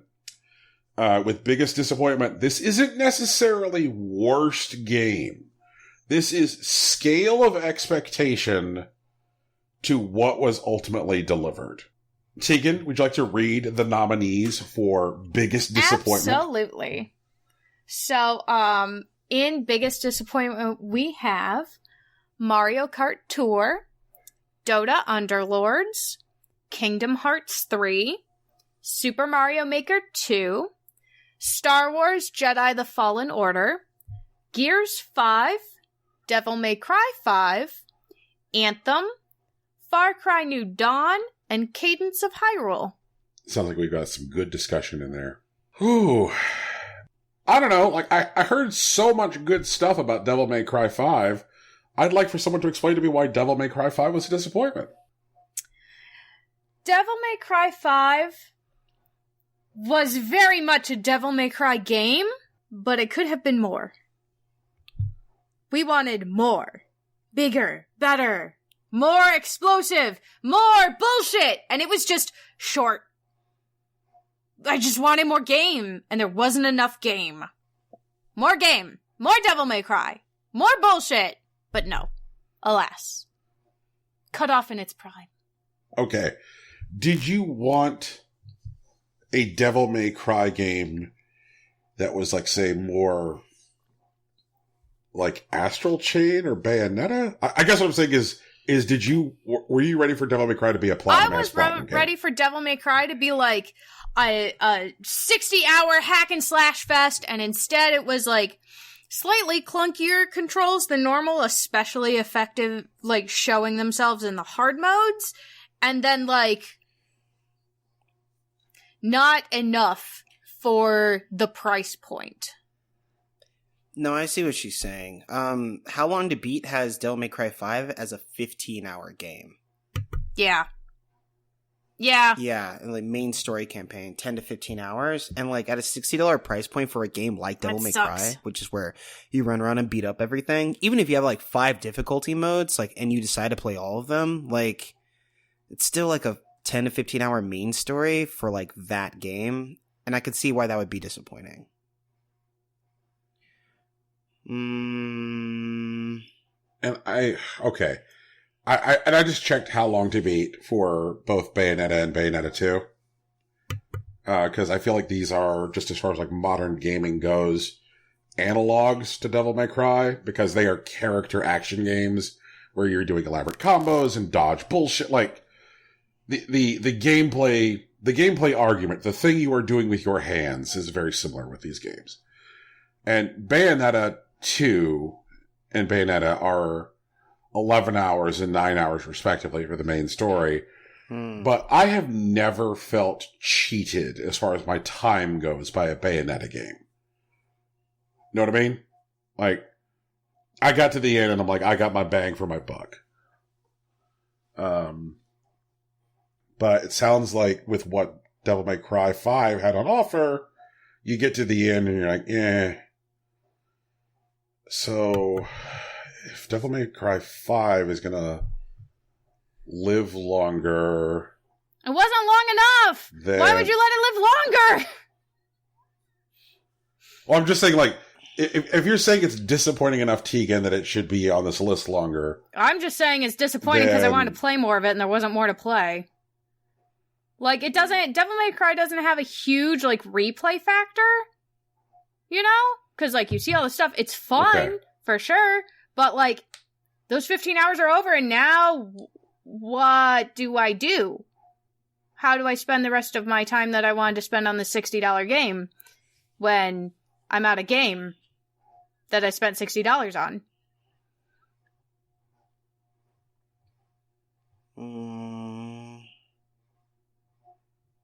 So it doesn't sound like there's any part of it which is just, like, fundamentally bad. No, it's not fundamentally bad. It's just too short for what I spent on it. Okay. All right. And looking at some of these other games... Some of these other games are fundamentally bad. Yes. Or even if the games themselves aren't fundamentally bad, there are fundamental design failures. Devil May Cry is just too short with not enough cool stuff. Well, I mean, there's plenty of cool stuff, but there's not enough cool stuff for $60. Okay, then it sounds like Devil May Cry 5, there's a good argument for it being the first one cut here. I'm good with that. Okay. Devil May Cry 5, you're off the hook. Just make sure there's more of it next time. Yep. I want to cut Kingdom Hearts 3. I feel like there's no way it could have hoped to live up to a 13-year dev cycle in terms of hype. And what did come out was enjoyable. I'd like to stay for a couple of reasons. In this essay, I will explain all of the shortcomings of Kingdom Hearts 3. Please do. Okay, so Kingdom Hearts 3, it's true, had a 13-year dev cycle that changed directors 3 times. But one of my major issues is that when they finally had something that they were willing to put out into the world, they decided sometime in mid-2017, okay, this is Kingdom Hearts 3. We're gonna put it out. Their advertising, two things that they did. One is that they brought, they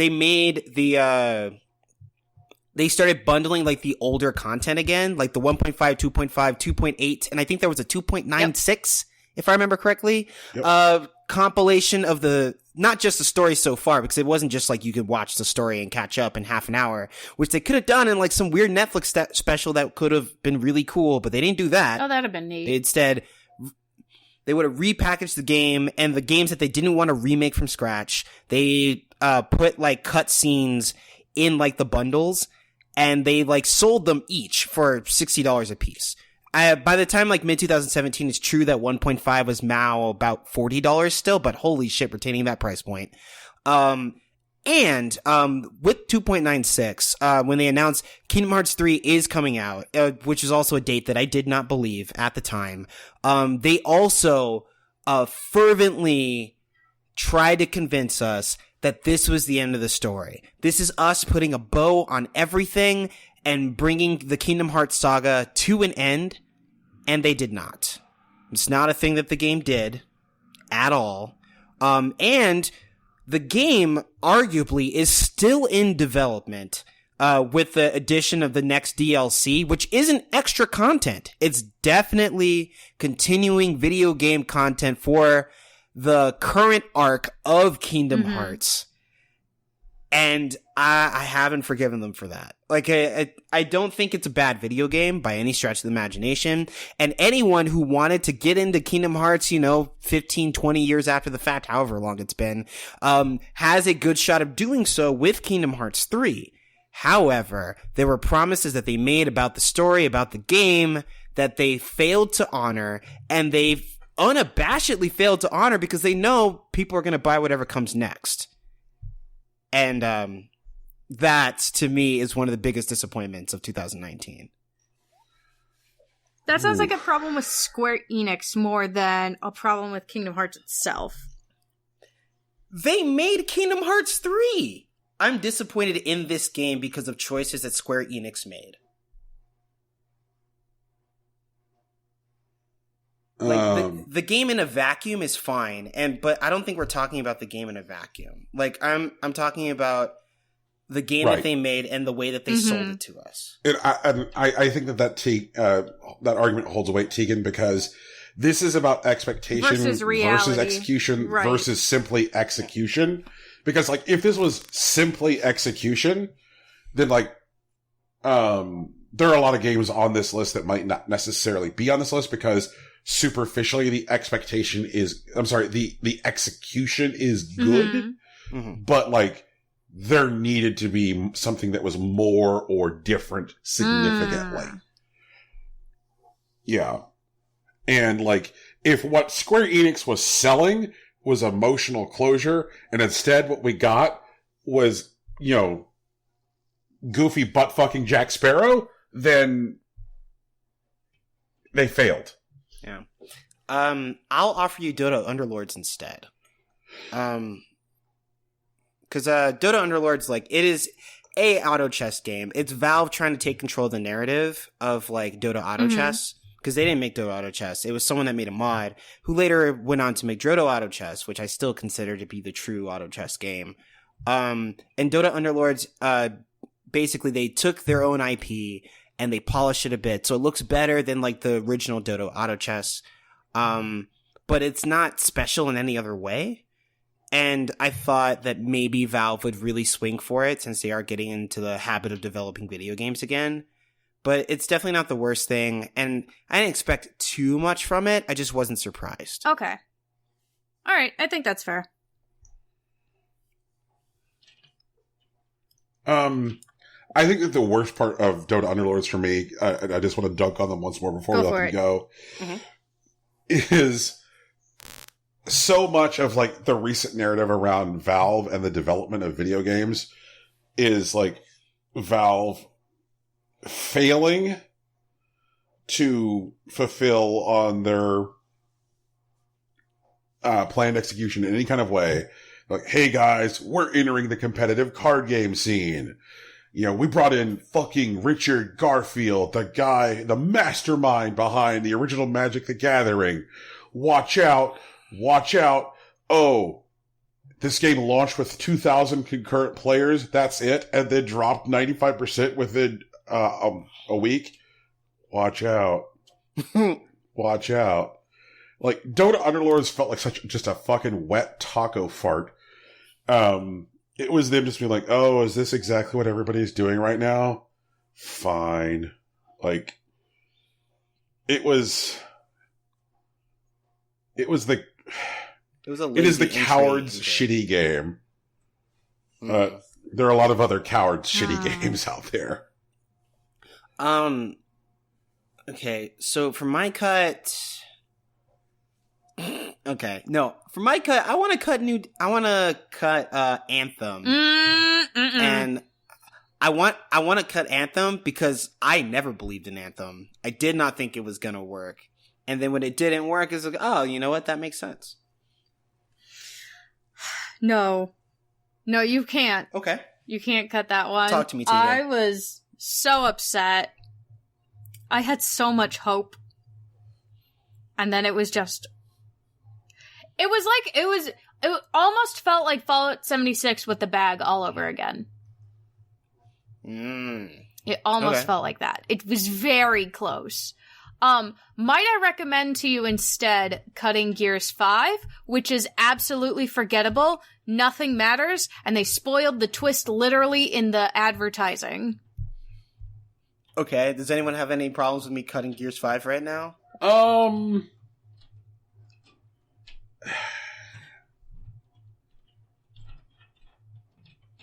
I think maybe I think I'm with it, but I was hoping this was coming a little bit later so I would have a chance to eulogize why it's bad. Go ahead, you can. So instead, I'm just going to add to. I'm just going to pile on. Okay, yeah. Gears 5 is a good 20-hour game in a 35-hour game packaging. Yeah, no, I get that. Been played those. There are whole sections of that game where you are running around and go, why are we doing this? What is even happening? Why are we stuck here? Why can't I get past this one part? This game isn't even that hard. So, the reason that, thematic spoilers, y'all, not necessarily a plot spoiler, but thematic spoilers. The reason that this game is Gears 5 and not Gears of War 5 is that this is the first Gears game which starts to necessarily, say, question the efficacy and value of war. Sure. Which is something this series never done with. And the game actually does have some pretty sophisticated and adult writing. And, some of the characterization which happens in the game is actually pretty good. See how all that stuff sounds pretty interesting? Sounds great. Yeah. Okay, so, and the main character, Kate Diaz, really compelling. So imagine, if you will, a game where we have whole fucking sections where we stop the propulsiveness of this, narrative linear game, which would have been a good narrative linear game, and say, you know what, Rocky, could you, for maybe the next 7 hours or so, just wander around this completely barren and lifeless open world section? Imagine a big-ass open world with nothing to do. Why am I here? Why are any of us here? Well, because why did we buy Devil May Cry, or why did we buy Gears 5? God, I don't even know what the game is anymore. Yeah. So, in the game, there are two sections which are these really just huge open world segments. Where I think it was chapter 5, right? Yeah. Yeah. So chapter 5, and I think chapter 3. Yeah, chapter 3 and chapter 5. And they just go on for fucking Yeah, I remember specifically in chapter 3, we finished it and we're like, well, at least we're not going to have to do anything like that again. This is a Gears game. And then literally a chapter later, why are we doing this? What are we doing? Yep. And when you get into the open world sections, it feels it really feels like you are seeing the byproduct of either rushed development or development that necessarily didn't have any kind of cohesive and coherent goal, because like I said, these open world areas don't even really have any side quests you could take on. All right. When you say to me open world game, I assume there's going to be shit I can do to entertain myself. Right. You know, like I am going to try and get all these delightful guys whose name ends in son to form a town. Yep. You know, or something to that effect. You know, like there's going to be some side content. I'm going to capture all of the big horses and show them to this one dude who really likes horses for some reason. Right. Or I'm going to find this house with a woman peering in through her own window who says, "There's a madman in there who won't let go of my frying pan. Please kill him." Something. Yeah, shit Some like that. Some kind of bullshit that's gonna make you go, give me a minute. And so let me get my potions and I'll be back. And then you get hopelessly distracted. And so imagine making, like, legitimately huge open world maps. Big ass open world maps. And then putting nothing in them. It's like the real world. That's not why I play video games. I live in the middle of a cornfield. Where are the houses, OP? I don't need more of that in a video game. I need stuff to do. And it's not even like there's a shit ton of enemies in these open world segments either. Like, you can just wander around these fucking, like, and they're not even all that visually compelling. They're mostly, big, boring brown boxes.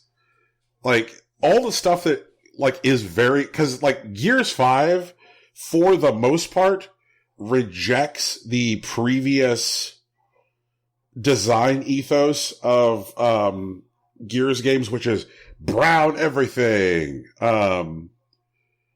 For the most part. But, like, in the two open world segments, there's, like, one open world segment which is, like, brown everything, and then another one which is, like, ice everything. Ooh, and they're boring as fuck distinct. To look at. Wow, I love what you've done with the fucking color palette by literally removing it. Which is amazing because, like, every other section in the game, other than the open world areas, are vibrant and colorful and pretty. Yep.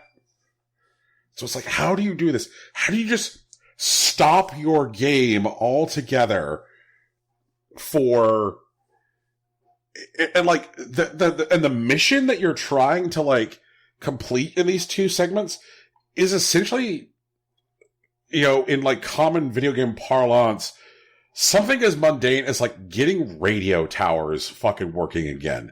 You're literally completing the get the radio tower working mission. Like, that is what it is. Like, imagine stopping your game for, like, 15 to 20 hours of open world bullshit for what could have been 2 cutscenes. That is pretty egregious. You know, the more I'm talking about it, the more I feel like it should stick around longer. I'm starting to notice that. It's just boring. It's just boring. There's other stuff that's better. Okay.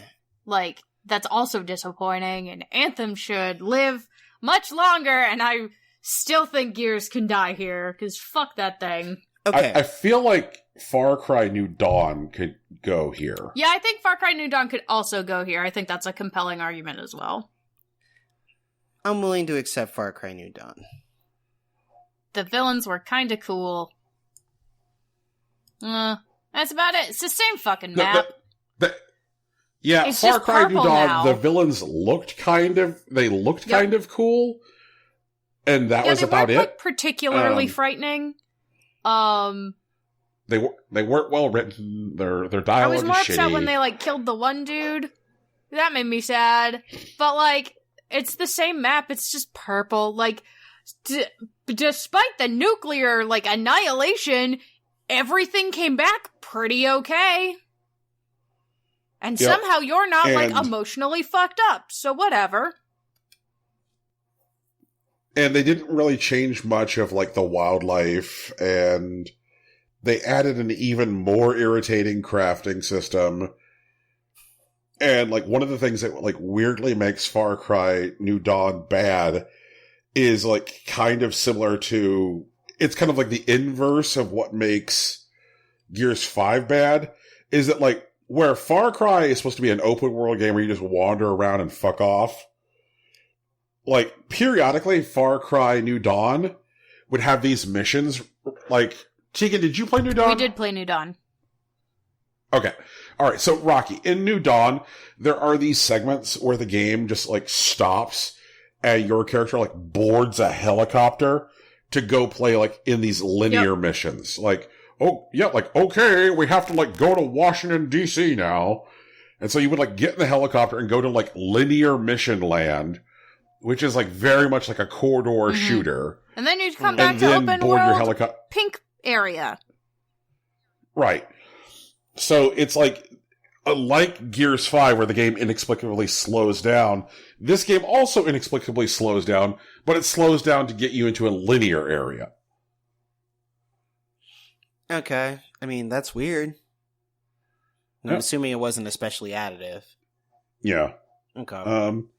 And it was like Far Cry New Dawn was a 5-hour game and like 40-hour game. It could have been DLC. It really could have been DLC. And that would have been fine. And that's really fucked. Yeah. And considering like how robust Far Cry 5's DLC was, you know, like they had like DLCs which legitimately added whole new maps. You know, like here's a map of Mars and all kinds of shit. And this was, here's the existing map. It's purple now. And boring now mission. we're actually going to give you the option to kill Joseph Seed, but like, you don't have to if you don't want to, because now he's sort of different. Ooh, even though he like abused you probably for a bajillion years, however long you were in the goddamn bunker. Fuck that. Indeed. Stupid. Yeah. There's not nearly enough radiation in the humans either. Fuck that. No one's glowing. Whatever. No superpowers. Fuck that. But I also feel like there was some part of me that like suspected New Dawn was going to be shit before it came out. Mm-hmm. And like I was much higher on Gears 5 before it came out. All right, I mean, Far Cry New Dawn's like gone, dude. It's done. Scratched out. Yep. Cool. So who's cut? Yours. Okay. I want to cut Mario Kart Tour. Walk me through that. The reason I want to cut Mario Kart Tour is that, like, I can't think of a single mobile game, and I'm talking about, like, when I say mobile, I mean phone. I can't think of a single phone game that Nintendo has executed which hasn't been a total shit show. And so, like, when I heard Nintendo is making a Mario Kart phone game, my expectations for it were, this will be a total shit show. Might I bring your attention Animal Crossing Pocket Camp, which is a fucking joy? Also, Fire Emblem Heroes, while it is, like, straight up a gacha game, it is a gacha game. It's a pretty good gacha game. Like, it does, like, there are people that actually, like, legitimately like gacha, and, like, they're happy with it. And the like, write-ups aren't nearly as, like, much of a lie as they are in other gacha games. Yeah. Like, I think Nintendo's had some successes in the mobile phone space, although they have played into mobile game stereotypes, which is a fair criticism. My problem with Mario Kart Tour, is something that are problems that are like basic to like the franchise itself. Like for example, the idea that you never actually race against other people, but the game pretends that you do. Like, I'm sure you're aware of this, Brian, but like for anyone who doesn't know, when you're playing Mario Kart Tour, whenever you start a race, you pick a course or whatever, and you gear up your car, you end up racing against like other characters, and they use real people's names that like Nintendo has like information grabbed from other people's phones, but you're never actually in a race with other people. So you're racing against 7 CPUs with actual like human usernames at any given moment. And when you play through like races, like you unlock like gear to like customize your cart, but like the gear that you bring to your cart, that you put on your cart, actually affect like score points, but while they do like sometimes affect how many items that you get, which is busted and probably the real reason that you don't play against people, they just like modify points which allow you to like I guess like 3-star like levels the same way that you would in say like Candy Crush or whatever. Right. Except it's not like a satisfying puzzle mechanic. You just put on the right gear and now you get more items. Like, my beef is with Mario Kart Tour is that like, unlike some of Nintendo's other failures, like Super Mario Run, Mario Kart Tour, I'm unwilling to really call it a video game. 'Cause like, while you are like racing karts on like courses, like the auto drift that the game does for you is just like so strong. Like there's no real lose condition, because like even if you're playing against CPUs, like the CPUs are incredibly dumb and like super easy to beat. And even if you don't beat them, like there isn't anything that like happens when you lose. Like there's no downside. There's no, I don't know. Okay. I get it. Like, so what you're saying is that this game was very much nakedly a Skinner box, which you just stick money into so that way you can roll over more item pads during the course of a race. Right. And trick your brain into the sensation of multiplayer play when that doesn't actually happen. Right. Okay. Yeah. Fuck that. All right. Argument made. Mm-hmm. Maybe now we cut Gears 5. Okay. Yeah, I'm okay with that.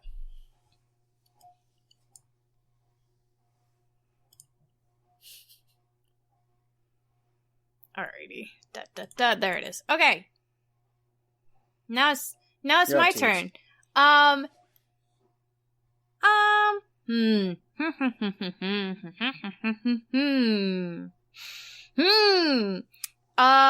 At this point, I'd like to cut... Now I'd like to cut Kingdom Hearts 3.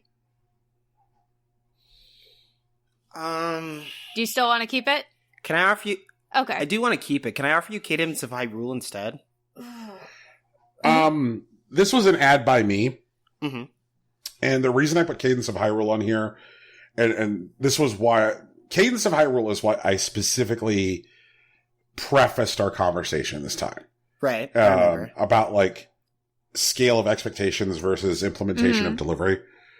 Because I in no way, and much like Tegan said about Devil May Cry 5, would argue that the game is actually fundamentally bad. Mm-hmm. Like, Cadence of Hyrule is not a bad video game. But when, stripped of the expectations, stripped of the reality of Cadence of Hyrule, if I just let you loose with your imagination and say, what if I told you there was a Legend of Zelda game that was a rhythm game? I think that your brain probably starts to create more interesting possibilities than what this game actually delivered.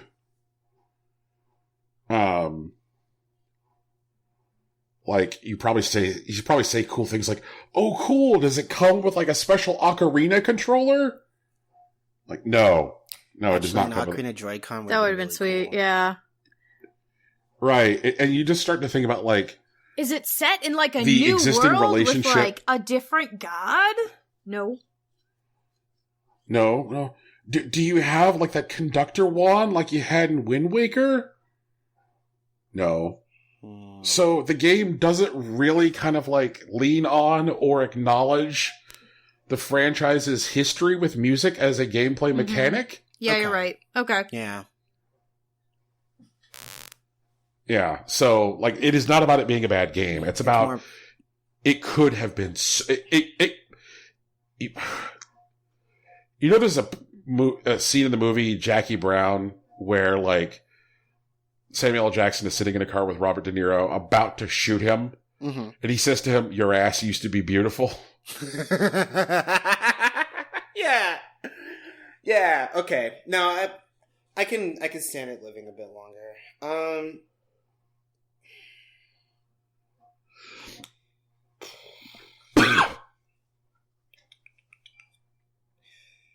Brian, I know.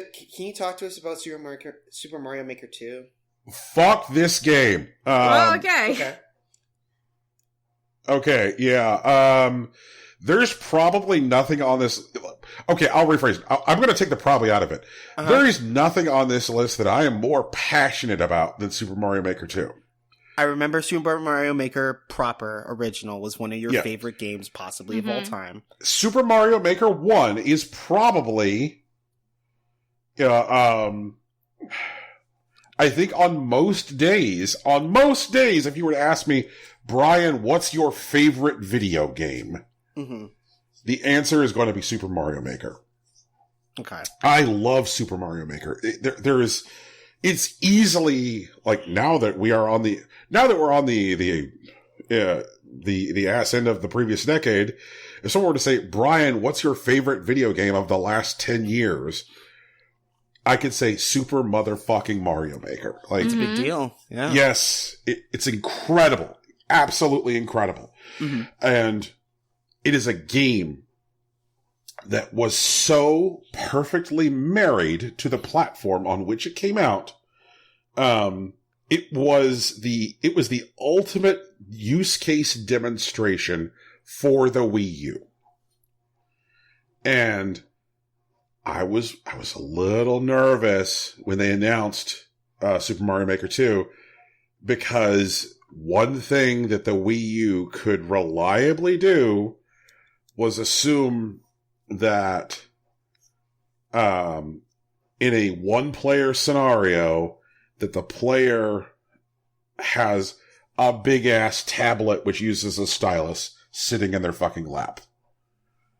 Which is not something that the Switch could assume of their players. Right. And so every one of the design tools in Super Mario Maker 2 is made significantly worse in order to account for the fact that players no longer have a Wii U tablet. All of the design tools are worse. All of the design tools are now more limited. And if you do play the game in portable mode and use a stylus, you're getting nowhere near the level of precision or execution in design that you did on the Wii U. Like, it strips the joy out of creating levels. Like, one of my favorite things to do in Mario Maker 1 was level creation. I loved level creation. There were types of levels that I absolutely just, like, reveled in the creation of. And those levels were just no fun to make anymore. Like, simple functions in Mario Maker 1, like copy and pasting areas of terrain or copy and pasting enemy configurations, all of a sudden were, like, much more difficult or impossible. Like, it just, it felt bad.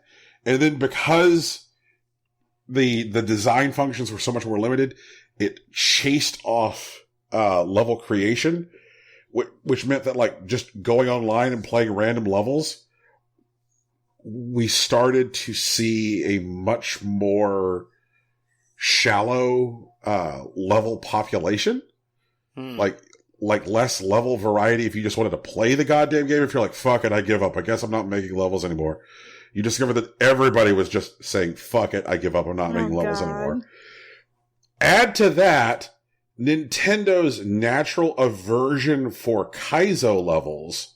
That's true. Yeah. Where they just, like, they've been, like, randomly deleting people's Kaizo levels and then, like, telling people, like, we're deleting your level because it violates the terms of service, even though there's, like, no glitches or anything.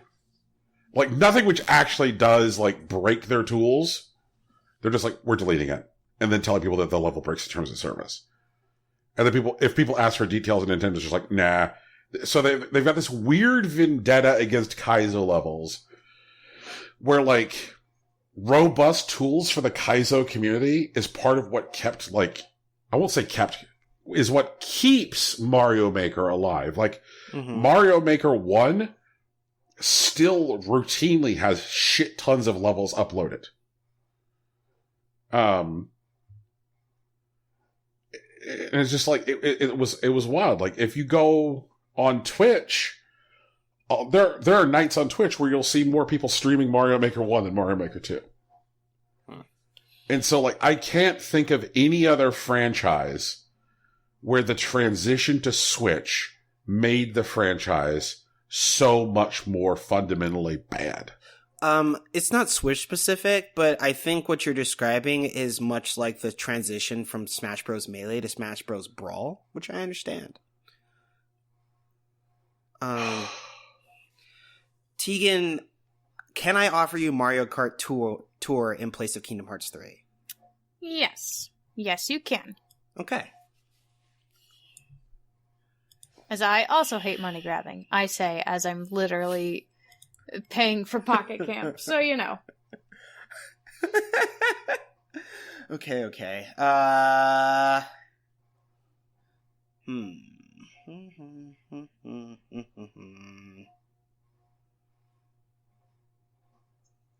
Tegan, can you talk to me a little bit about Star Wars Jedi Fallen sure. Order? Star Wars Jedi Fallen Order is a Dark Souls-like.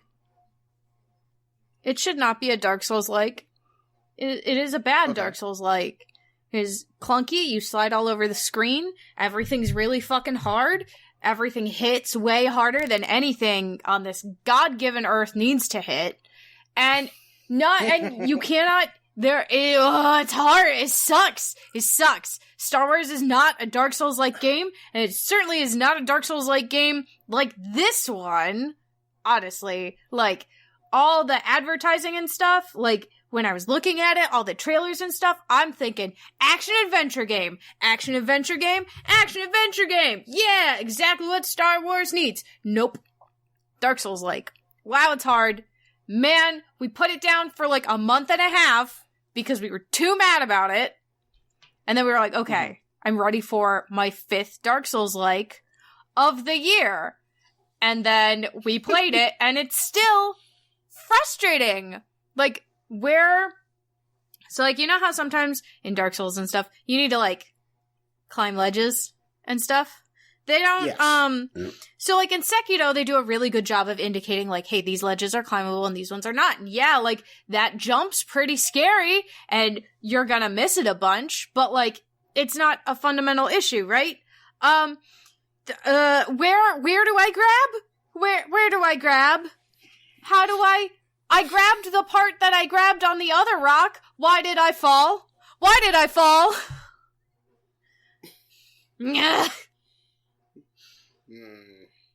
How do these force powers work? I don't know, and there's no explanation.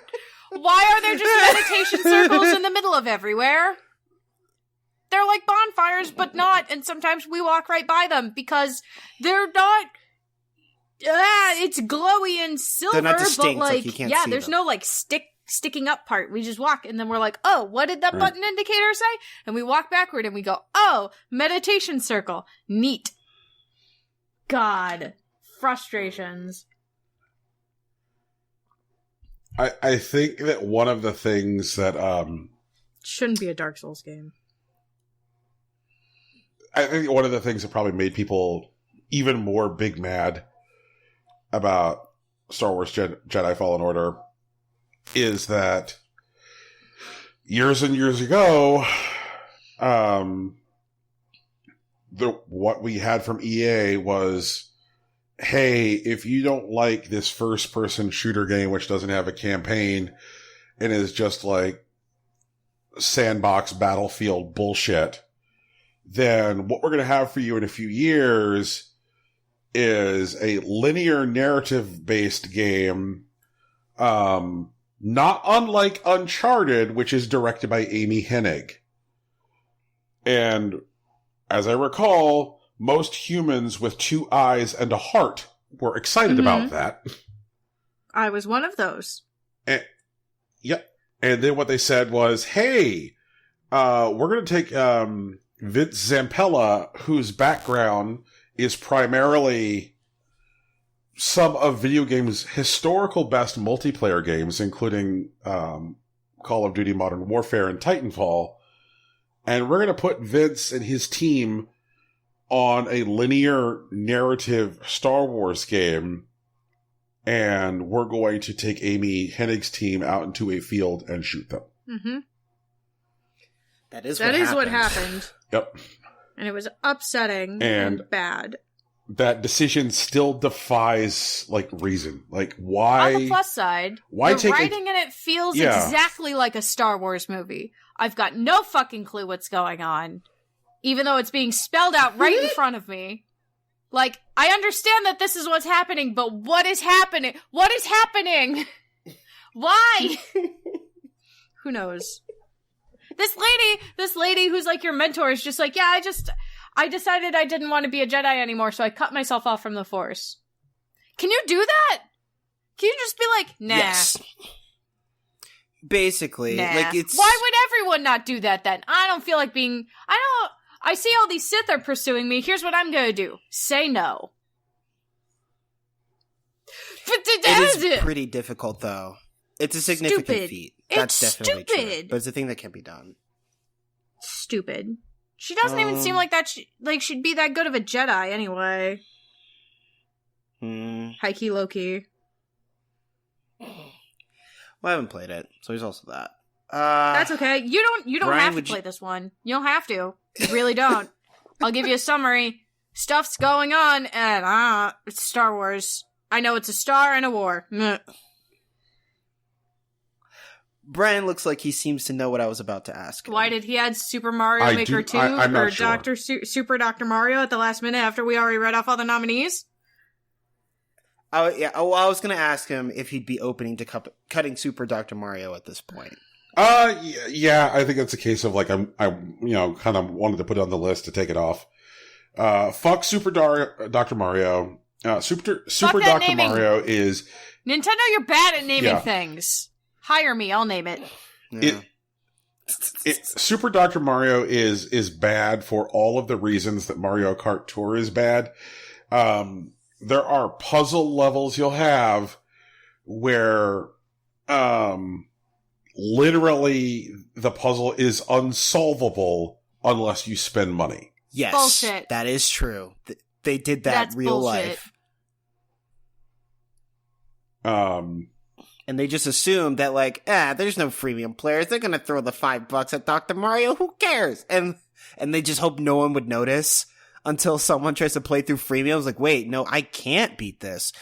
And, like, it took me a couple of tries to figure that out. Like, because I was, like, playing through it, and I was like, because my default is like, maybe I fucked up. Like, maybe I just used a piece inefficiently. Let me take a look at it again. And I kept doing it. I'm like, no, I'm missing 3 pieces. What do I do here? How do I get through?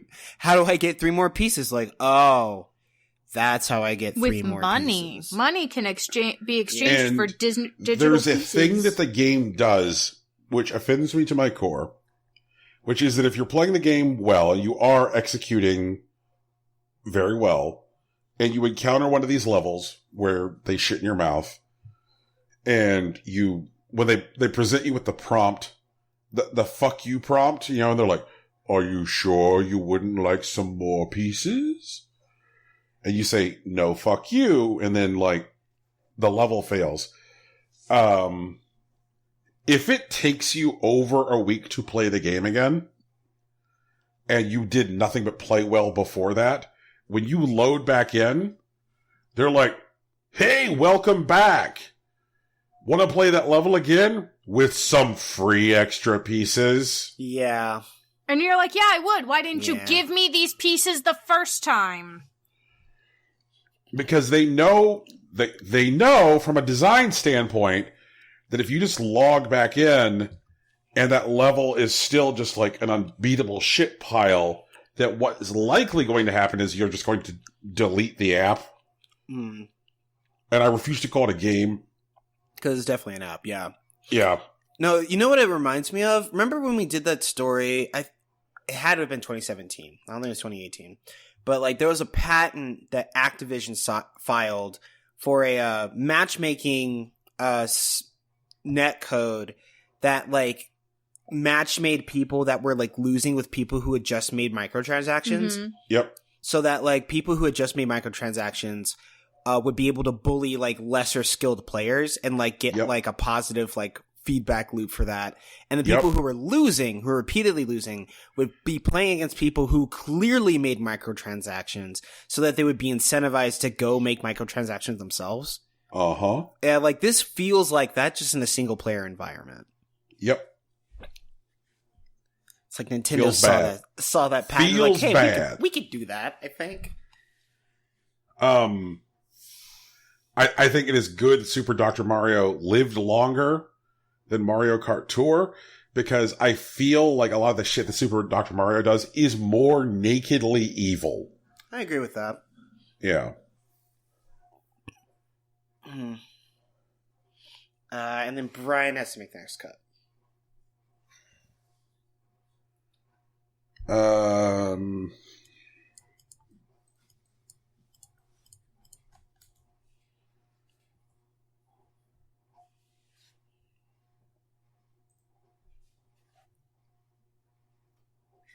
For people who don't have the doc in front of them, but you can if you subscribe to our Patreon.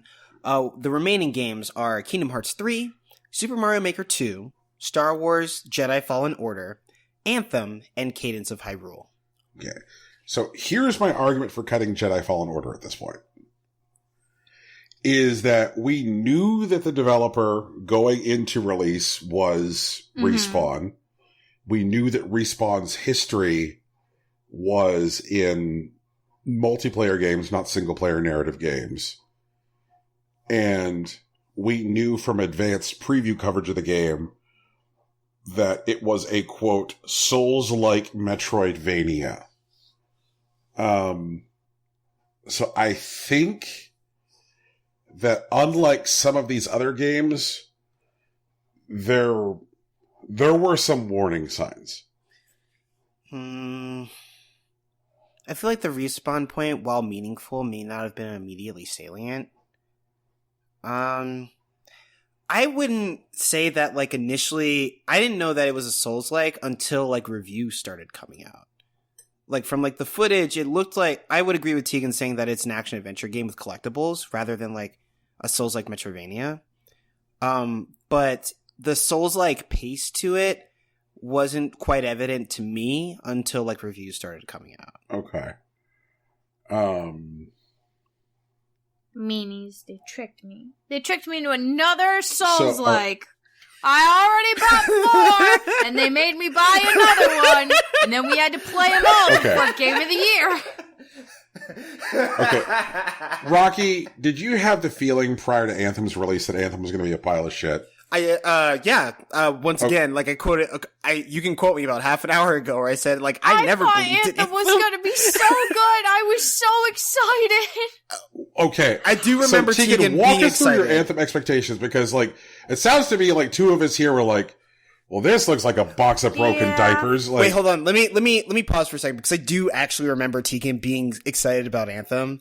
I remember, like, she was saying, like, it felt really cool. Like, you could just be like, Iron Man bros, you can play with your friends, you fly around and you fight stuff. I was going to be the storm thing, the mage guy, and I was going to hang out in the back, and I was going to support all my friends by shooting lightning at shit, and it was going to be great, and I wouldn't have to play with a gun, and I wouldn't have to get up in the faces of all the enemies, and it was like my kind of thing, and I was super excited about it, and then, no, you can't play with your friends. You can't play 2-player on the same console. Stupid. You can't play, like, you have to unlock each thing individually. So now we gotta buy 2 copies of the game. We gotta unlock each, like, tree individually. You can only play with your friends in the wild area. You have to both pick the same quest up first and then go. And then you're not, like, specifically matched. You're randomly matched with people who are probably in the thing, but only after you make sure to turn on the multiplayer stuff. It's not auto multiplayer, and then, like, there's no in-game communication. So fuck it. You're all just running around. Who gives a shit? Also, it looks all open world. You go to 3 separate circular areas, and then the mission's over. That's it. It's not open world. You can't explore anywhere. Like, but it's got such a cool world that I want to explore, and I can't do it. Stupid. Unfair. Yeah. Unfair. Ripped off. I remember those I remember those impressions. I do remember feeling like they were lying, but like I do remember those impressions. So I understand why Tegan was disappointed in this game. I was so excited. But like, and then it was like it was fun, but like you couldn't. There was no like extended. No, all the missions were like the same, like 3-part format. There wasn't anybody to play with because everybody gave up.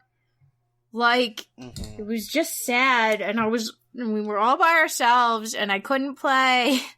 I was sad. Then do we cut Jedi Fallen Order I'm here? also disappointed in that one. I think, do we cut Cadence of Hyrule here?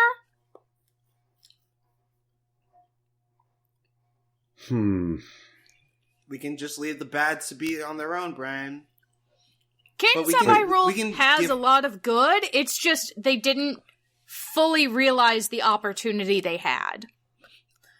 I think one thing, this is a new type of eulogy that I think we could do, is that we could talk about what Cadence of Hyrule could have been as we cut it. Because like the rest of these games, well, honestly, I'm not really willing to say Star Wars Jedi Fallen Order is a bad game. It's just the wrong game. They fucking made the wrong game, and the original development team would have been better, and like everybody looks weird and like haunted and hollow. It's unnerving. And they made the main guy ginger, and then they made his skin way too pale, and then they stuck him on all these sun planets. Have you never met a ginger in your fucking life? Are you kidding me? Oh. It would have been really funny if they had him sunburned. He should have sunburned! He should have sunburned on the first planet! He should have sunburned after escaping the rain mine place, whatever the fuck. Salvage planet. Fuck. I'm mad, sorry. I'm mad. I'm mad at some of these other games. I'm not mad at Cadence of Hyrule, I'm just disappointed.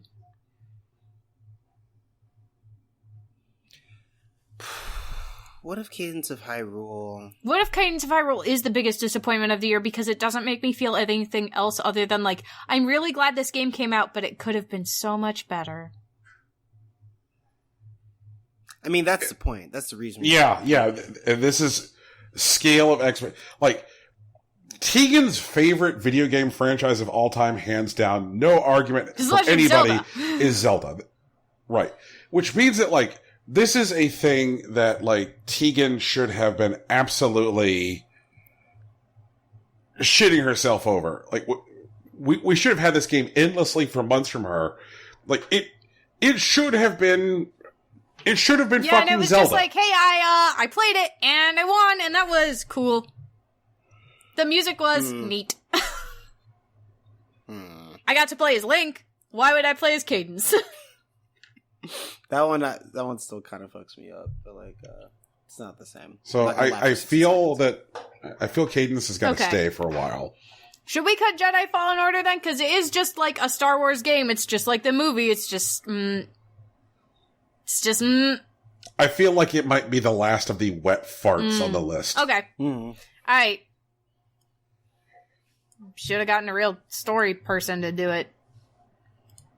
Kind of like how there was good stuff in Gears, and there was good stuff in Devil May Cry 5. Just there were some, like, things that prevented them from sticking the landing. It sounds like if Souls is your brand of vodka, here you go. Yeah. On tracks. If you want to play a Souls game, but you also want to play a Star Wars game, this is the one for you. Okay, so for those of you playing along at home, who are not patrons, remaining are Kingdom Hearts 3, Super Mario Maker 2, Anthem, and Cadence of Hyrule. Okay, so So this is what, last cut? Last cut! And so, like... Full disclosure, I want to cut for Cadence of Hyrule. I want to do that. That is what I feel in my heart of hearts. And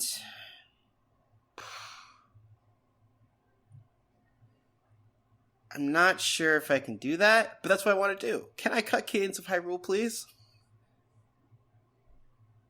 I really want to lean on Tegan's feelings here because of how much Zelda means to her. Yeah, I should have been shouting praises for, like, at least 3 weeks. Like, at least. And it was just like, I was like, yeah, this was pretty good, and that was it. I think we talked about it for, like, 3 weeks, and then you beat it, and then, like, 1 week later, I was like, yeah, I beat Cadence of Hyrule, it was cool, and that was it. Yeah. I got to the end of that game, and I was like, well, that's fine. Yeah, well, that's all right. That's fine. So I think at this point, we cut Anthem. Yeah, because the reality is that, like, as disappointed as Tegan was, that's Tegan being disappointed about the implementation of one game versus the implementation of her favorite franchise. Mm-hmm. And 2 out of 3 of us thought Anthem was going to be a shit show. Yeah, one of us was tricked, and now I will never be tricked again. Tegan, I believe. I'm going to fall for the next one, I'm positive. I see BioWare on a thing, I get excited. We can give Tegan the title Tegan the Untrickable. Ooh, fancy. Tegan the Unbamboozled. Tegan the Savvy. Ooh, fancy. Sound fancy. All right. So then what's the biggest disappointment? So our remaining titles are Kingdom Hearts 3, Super Mario Maker 2, and Cadence of Hyrule. So I think at this point we could say potentially Kingdom Hearts 3 could win, even though I did try to cut it twice. Just because there's no hope to live up to a 13-year dev cycle. There's no hope. And, like, Super Mario Maker 2 could be better if they gave you a stylus and let you use the touch screen. Like, alright, so, Rocky, what is your personal emotion relationship to the Kingdom Hearts franchise? He's tired. So, Kingdom Hearts franchise is, like, initially was the biggest thing I'd ever been wrong about. Because I think I've talked about this before. I remember picking up Kingdom Hearts. I remember hearing about Kingdom Hearts 1 when it was in development, when I was like a baby? A child? At the end of my middle school years, reading Electronic Gaming Monthly and seeing previews for Kingdom Hearts 1. And I'm like, this looks stupid. This is like the dumbest thing I've ever seen in my life. And then 2005, it like... No. It would have been 1999 when they were announcing it. 2001 when it came out. And then, like, I played it in 2001, so I was in middle school. And it was one of the best things I'd ever played. And it was, like, it was a mashup game, and it was a weird mashup. There's still no way I can get around that. But the character arcs were meaningful. They made the characters interesting and fun to play with.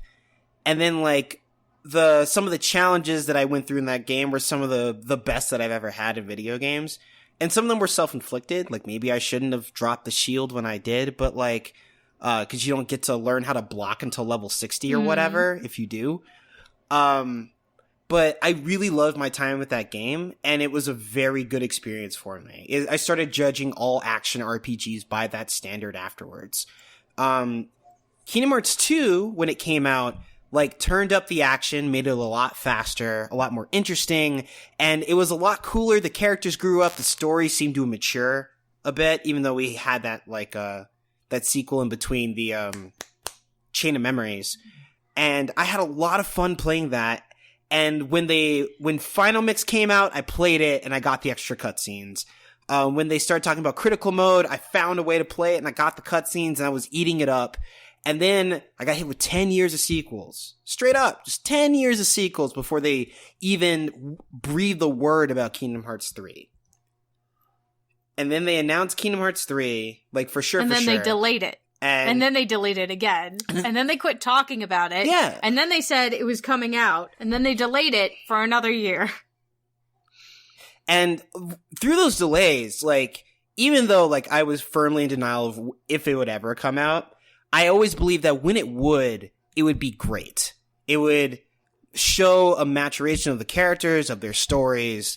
It would complete the arcs. It would be incredibly fun to play. that was like respective of its pedigree. And when it came out, when I ended up playing it, it was bloated and it didn't even answer the questions that we were there for. And then they said, hold up, guys, there's more. It's coming in 2020. And for that, I was like, fuck you guys. Like legitimately, like, why would I ever believe anything you have to say ever again? After all this time. And like, that's about the series. I get that. And it's not about this particular game. But my beef with Kingdom Hearts 3 specifically was because of their broken promises. Even though the game itself, like, it's what it's really designed for, is that we know we can make more money off of Kingdom Hearts. We could probably stretch this script for another 10, 15 years, but we gotta re-up. We gotta get a whole new generation into it. And that's what they did with Kingdom Hearts 3. Like, they definitely got a new generation. I mean, it didn't have Simple and Clean or anything. It wasn't like that, but it's a good video game that people will come back for, especially in the age of games of service. So I understand that from a business side and what they're trying to do with the Kingdom Hearts series, but it's just fucking disrespectful for like anyone else that's been here. And I don't know.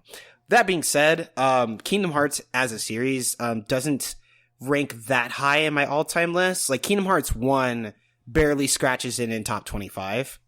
Mm-hmm. 2's not really there. Like, it's faster and it's fun, but it's like also simpler and flatter, which I'm not particularly happy about. And Kingdom Hearts 3 is probably not even in the top 100, if I'm being honest. It's not, say, the sequel to your game of the decade, which connects with everything that you love about video games. Right, and that's a tall order. I totally get that. And so, like, I think Brian has more ground to be, like, angry about Super Mario Maker 2, even though I am pretty fucking mad about Kingdom Hearts 3, but that's it. Yeah. I feel like what we have here is mad, and extremely cold indifference. Yeah, it seems about right. Whew, man. Which is worse? Well, is anger worse or is cold indifference worse? That's a good question. Well, it's not like none of us stopped caring about Zelda as a franchise. That's true. Like that is true. Rocky just straight up gave up. Whenever they talk about... Yeah. Like, whenever Breath of the Wild 2, like, whenever we get a real trailer for Breath of the Wild 2, we're back. We're in it, baby. Dude, they gave us a half trailer, and I was like, I'm commissioning Zelda's wig literally right now. Right. And, like, they announced Remind, and I said, fuck off.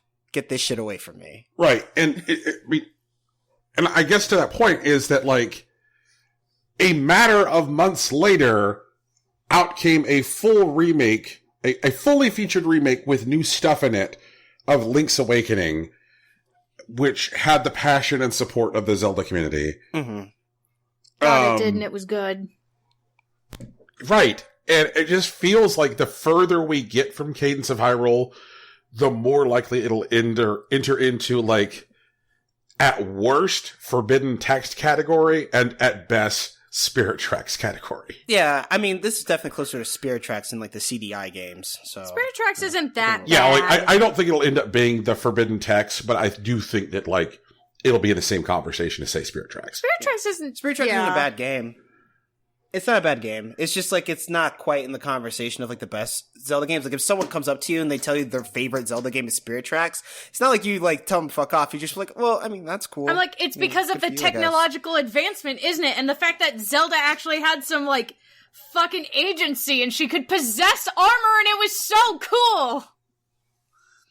You see, and I think that is Tegan's optimism. I would just look at the person and go, you posturing weirdo. Rude. Oh, fuck. That is rude, Brian. But, like, that's the thing. I don't think Cadence of Hyrule will ever be anyone's favorite Zelda game. And if it does, like, I'm sure we'll find reasons to respect that instead of, like, reasons to roast them. I'll call them a posturing weirdo, but you can respect them. As long as if you come up to me and you try to tell me that your favorite Zelda game is one of the CDI games, you're fucking lying and you're trying to make me mad. You're trying to make I already know. Probably. Just don't. Go away. So there is a threshold at which Tegan will call Yeah, and somebody it's when they say their imposter, favorite. Yeah. Why is your favorite game the CDI game because you watched someone play it and you thought their reactions were hilarious, or because you genuinely think it's a fucking good Zelda game? And if it's the latter, you're wrong, and I'm gonna kill you. Oh my god, terrifying. Well, you know, Absolutely Tegan, I don't not. really love the Wand of Gamelon. I Yeah? think it's a great game. What's your favorite Yeah, part of the Wand you of know. Gamelon, Brian? My favorite part is how it makes everybody shit themselves. There it is. Yeah, right and there. that's when I stab you with my knife. You No, mean I'm like sorry. this, I'm sorry. bro? Like, That's when you run into my knife 10 times. repeatedly. Yeah. I also like just to post like screen caps from the game and just watch people freak out. You know. Okay, Brian, would you be open to sharing the top spot for Kingdom Hearts 3 and Super Mario Maker 2? I'm okay with that. I could, because these games are disappointments, which means that they deserve nothing, They don't even deserve the actual top including spot. a clear win. Fuck you. And Cadence of Oh, Hyrule, man. like, I'm really not mad. I'm just disappointed. And in so many ways, that's worse. Like, it just... You got second place you know, in it's like our when your biggest disappointment category. Yeah. Oof. Wait. When you say there's second place in our biggest disappointment, is Cadence of Hyrule when your cousin shows up to Thanksgiving and you're pretty clear that he's going to try and ask your mom for money? Like, and you're like, oh God, it's like, yeah, you know, I'm pretty sure this business is going to take off. And you know what? And I really think that Herbalife is a real possibility. Oh my god. Fucking Herbalife. Then you're like, oh my God, dude, like, what the fuck? Like, this is Thanksgiving. Why are you trying to get money for your Herbalife? Just don't. We're so disappointed in you. We are so... You had a scholarship. What happened? Who What hurt happened? you? All you had to do was not show up to work late, and you just fucking went out Saturday night and got drunk. We're so disappointed. Ugh. Like, Cadence of Hyrule is like looking at something like, you know what, man, you made those choices. Like Kingdom Hearts 3 and Mario Maker 2 are still very much blonde lady and the cat meme. Yes, Like, you and- should have been and- better. And Rocky and I are definitely blonde lady, and like, Yep. Cats. I guess Sora and fucking Mario are respectively the cats. And they're both looking at you like, what? Donald's also You know. on your guys' side of the table, though, to be fair, so they're very confused. Just like, okay, so why does Kingdom Hearts 3 start with Sora losing all his memories? Why did we have to do that? Why is that integral to the... I'm not going to yell about Kingdom Hearts 3 right now. I'll do it in the... We'll do a podcast. separate podcast for that, just like we'll do... Why is it that Mario Maker 2 gives you every tool at the start of the game except for 2 and doesn't tell you how to get those 2 tools? Oh my god.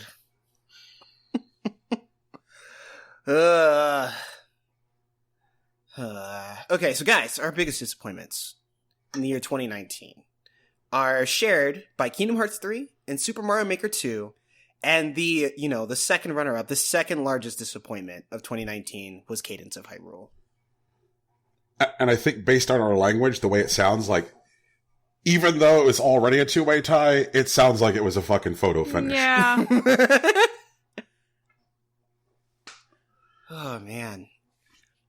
So everyone, this is week 2 of our Game of the Year, aka Garbage Day.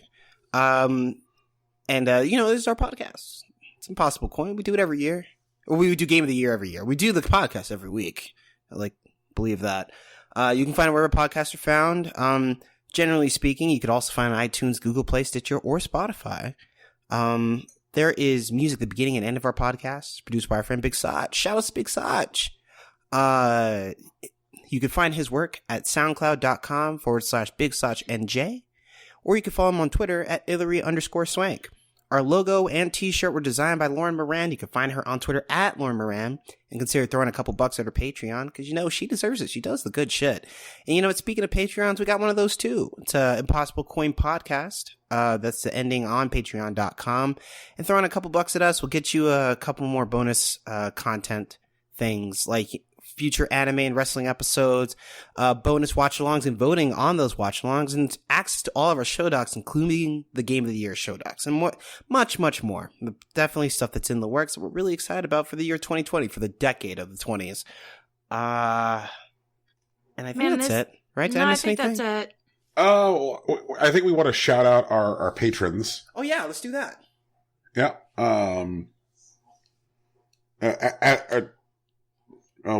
Sach, thank you for getting us going and coming, providing the music and supporting us as a patron. And Rocky, that guy. Yeah, it's Sigurd Albrecht, also known as the premier waifuologist. Sig is also one of our patrons, and we're very thankful for your support. Yeah. Well, thank you for coming. Thank you for coming to Garbage Day. Took out all the trash.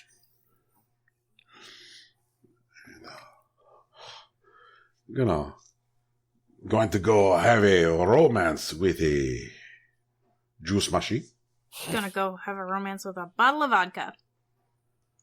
Oof. Yep. Man.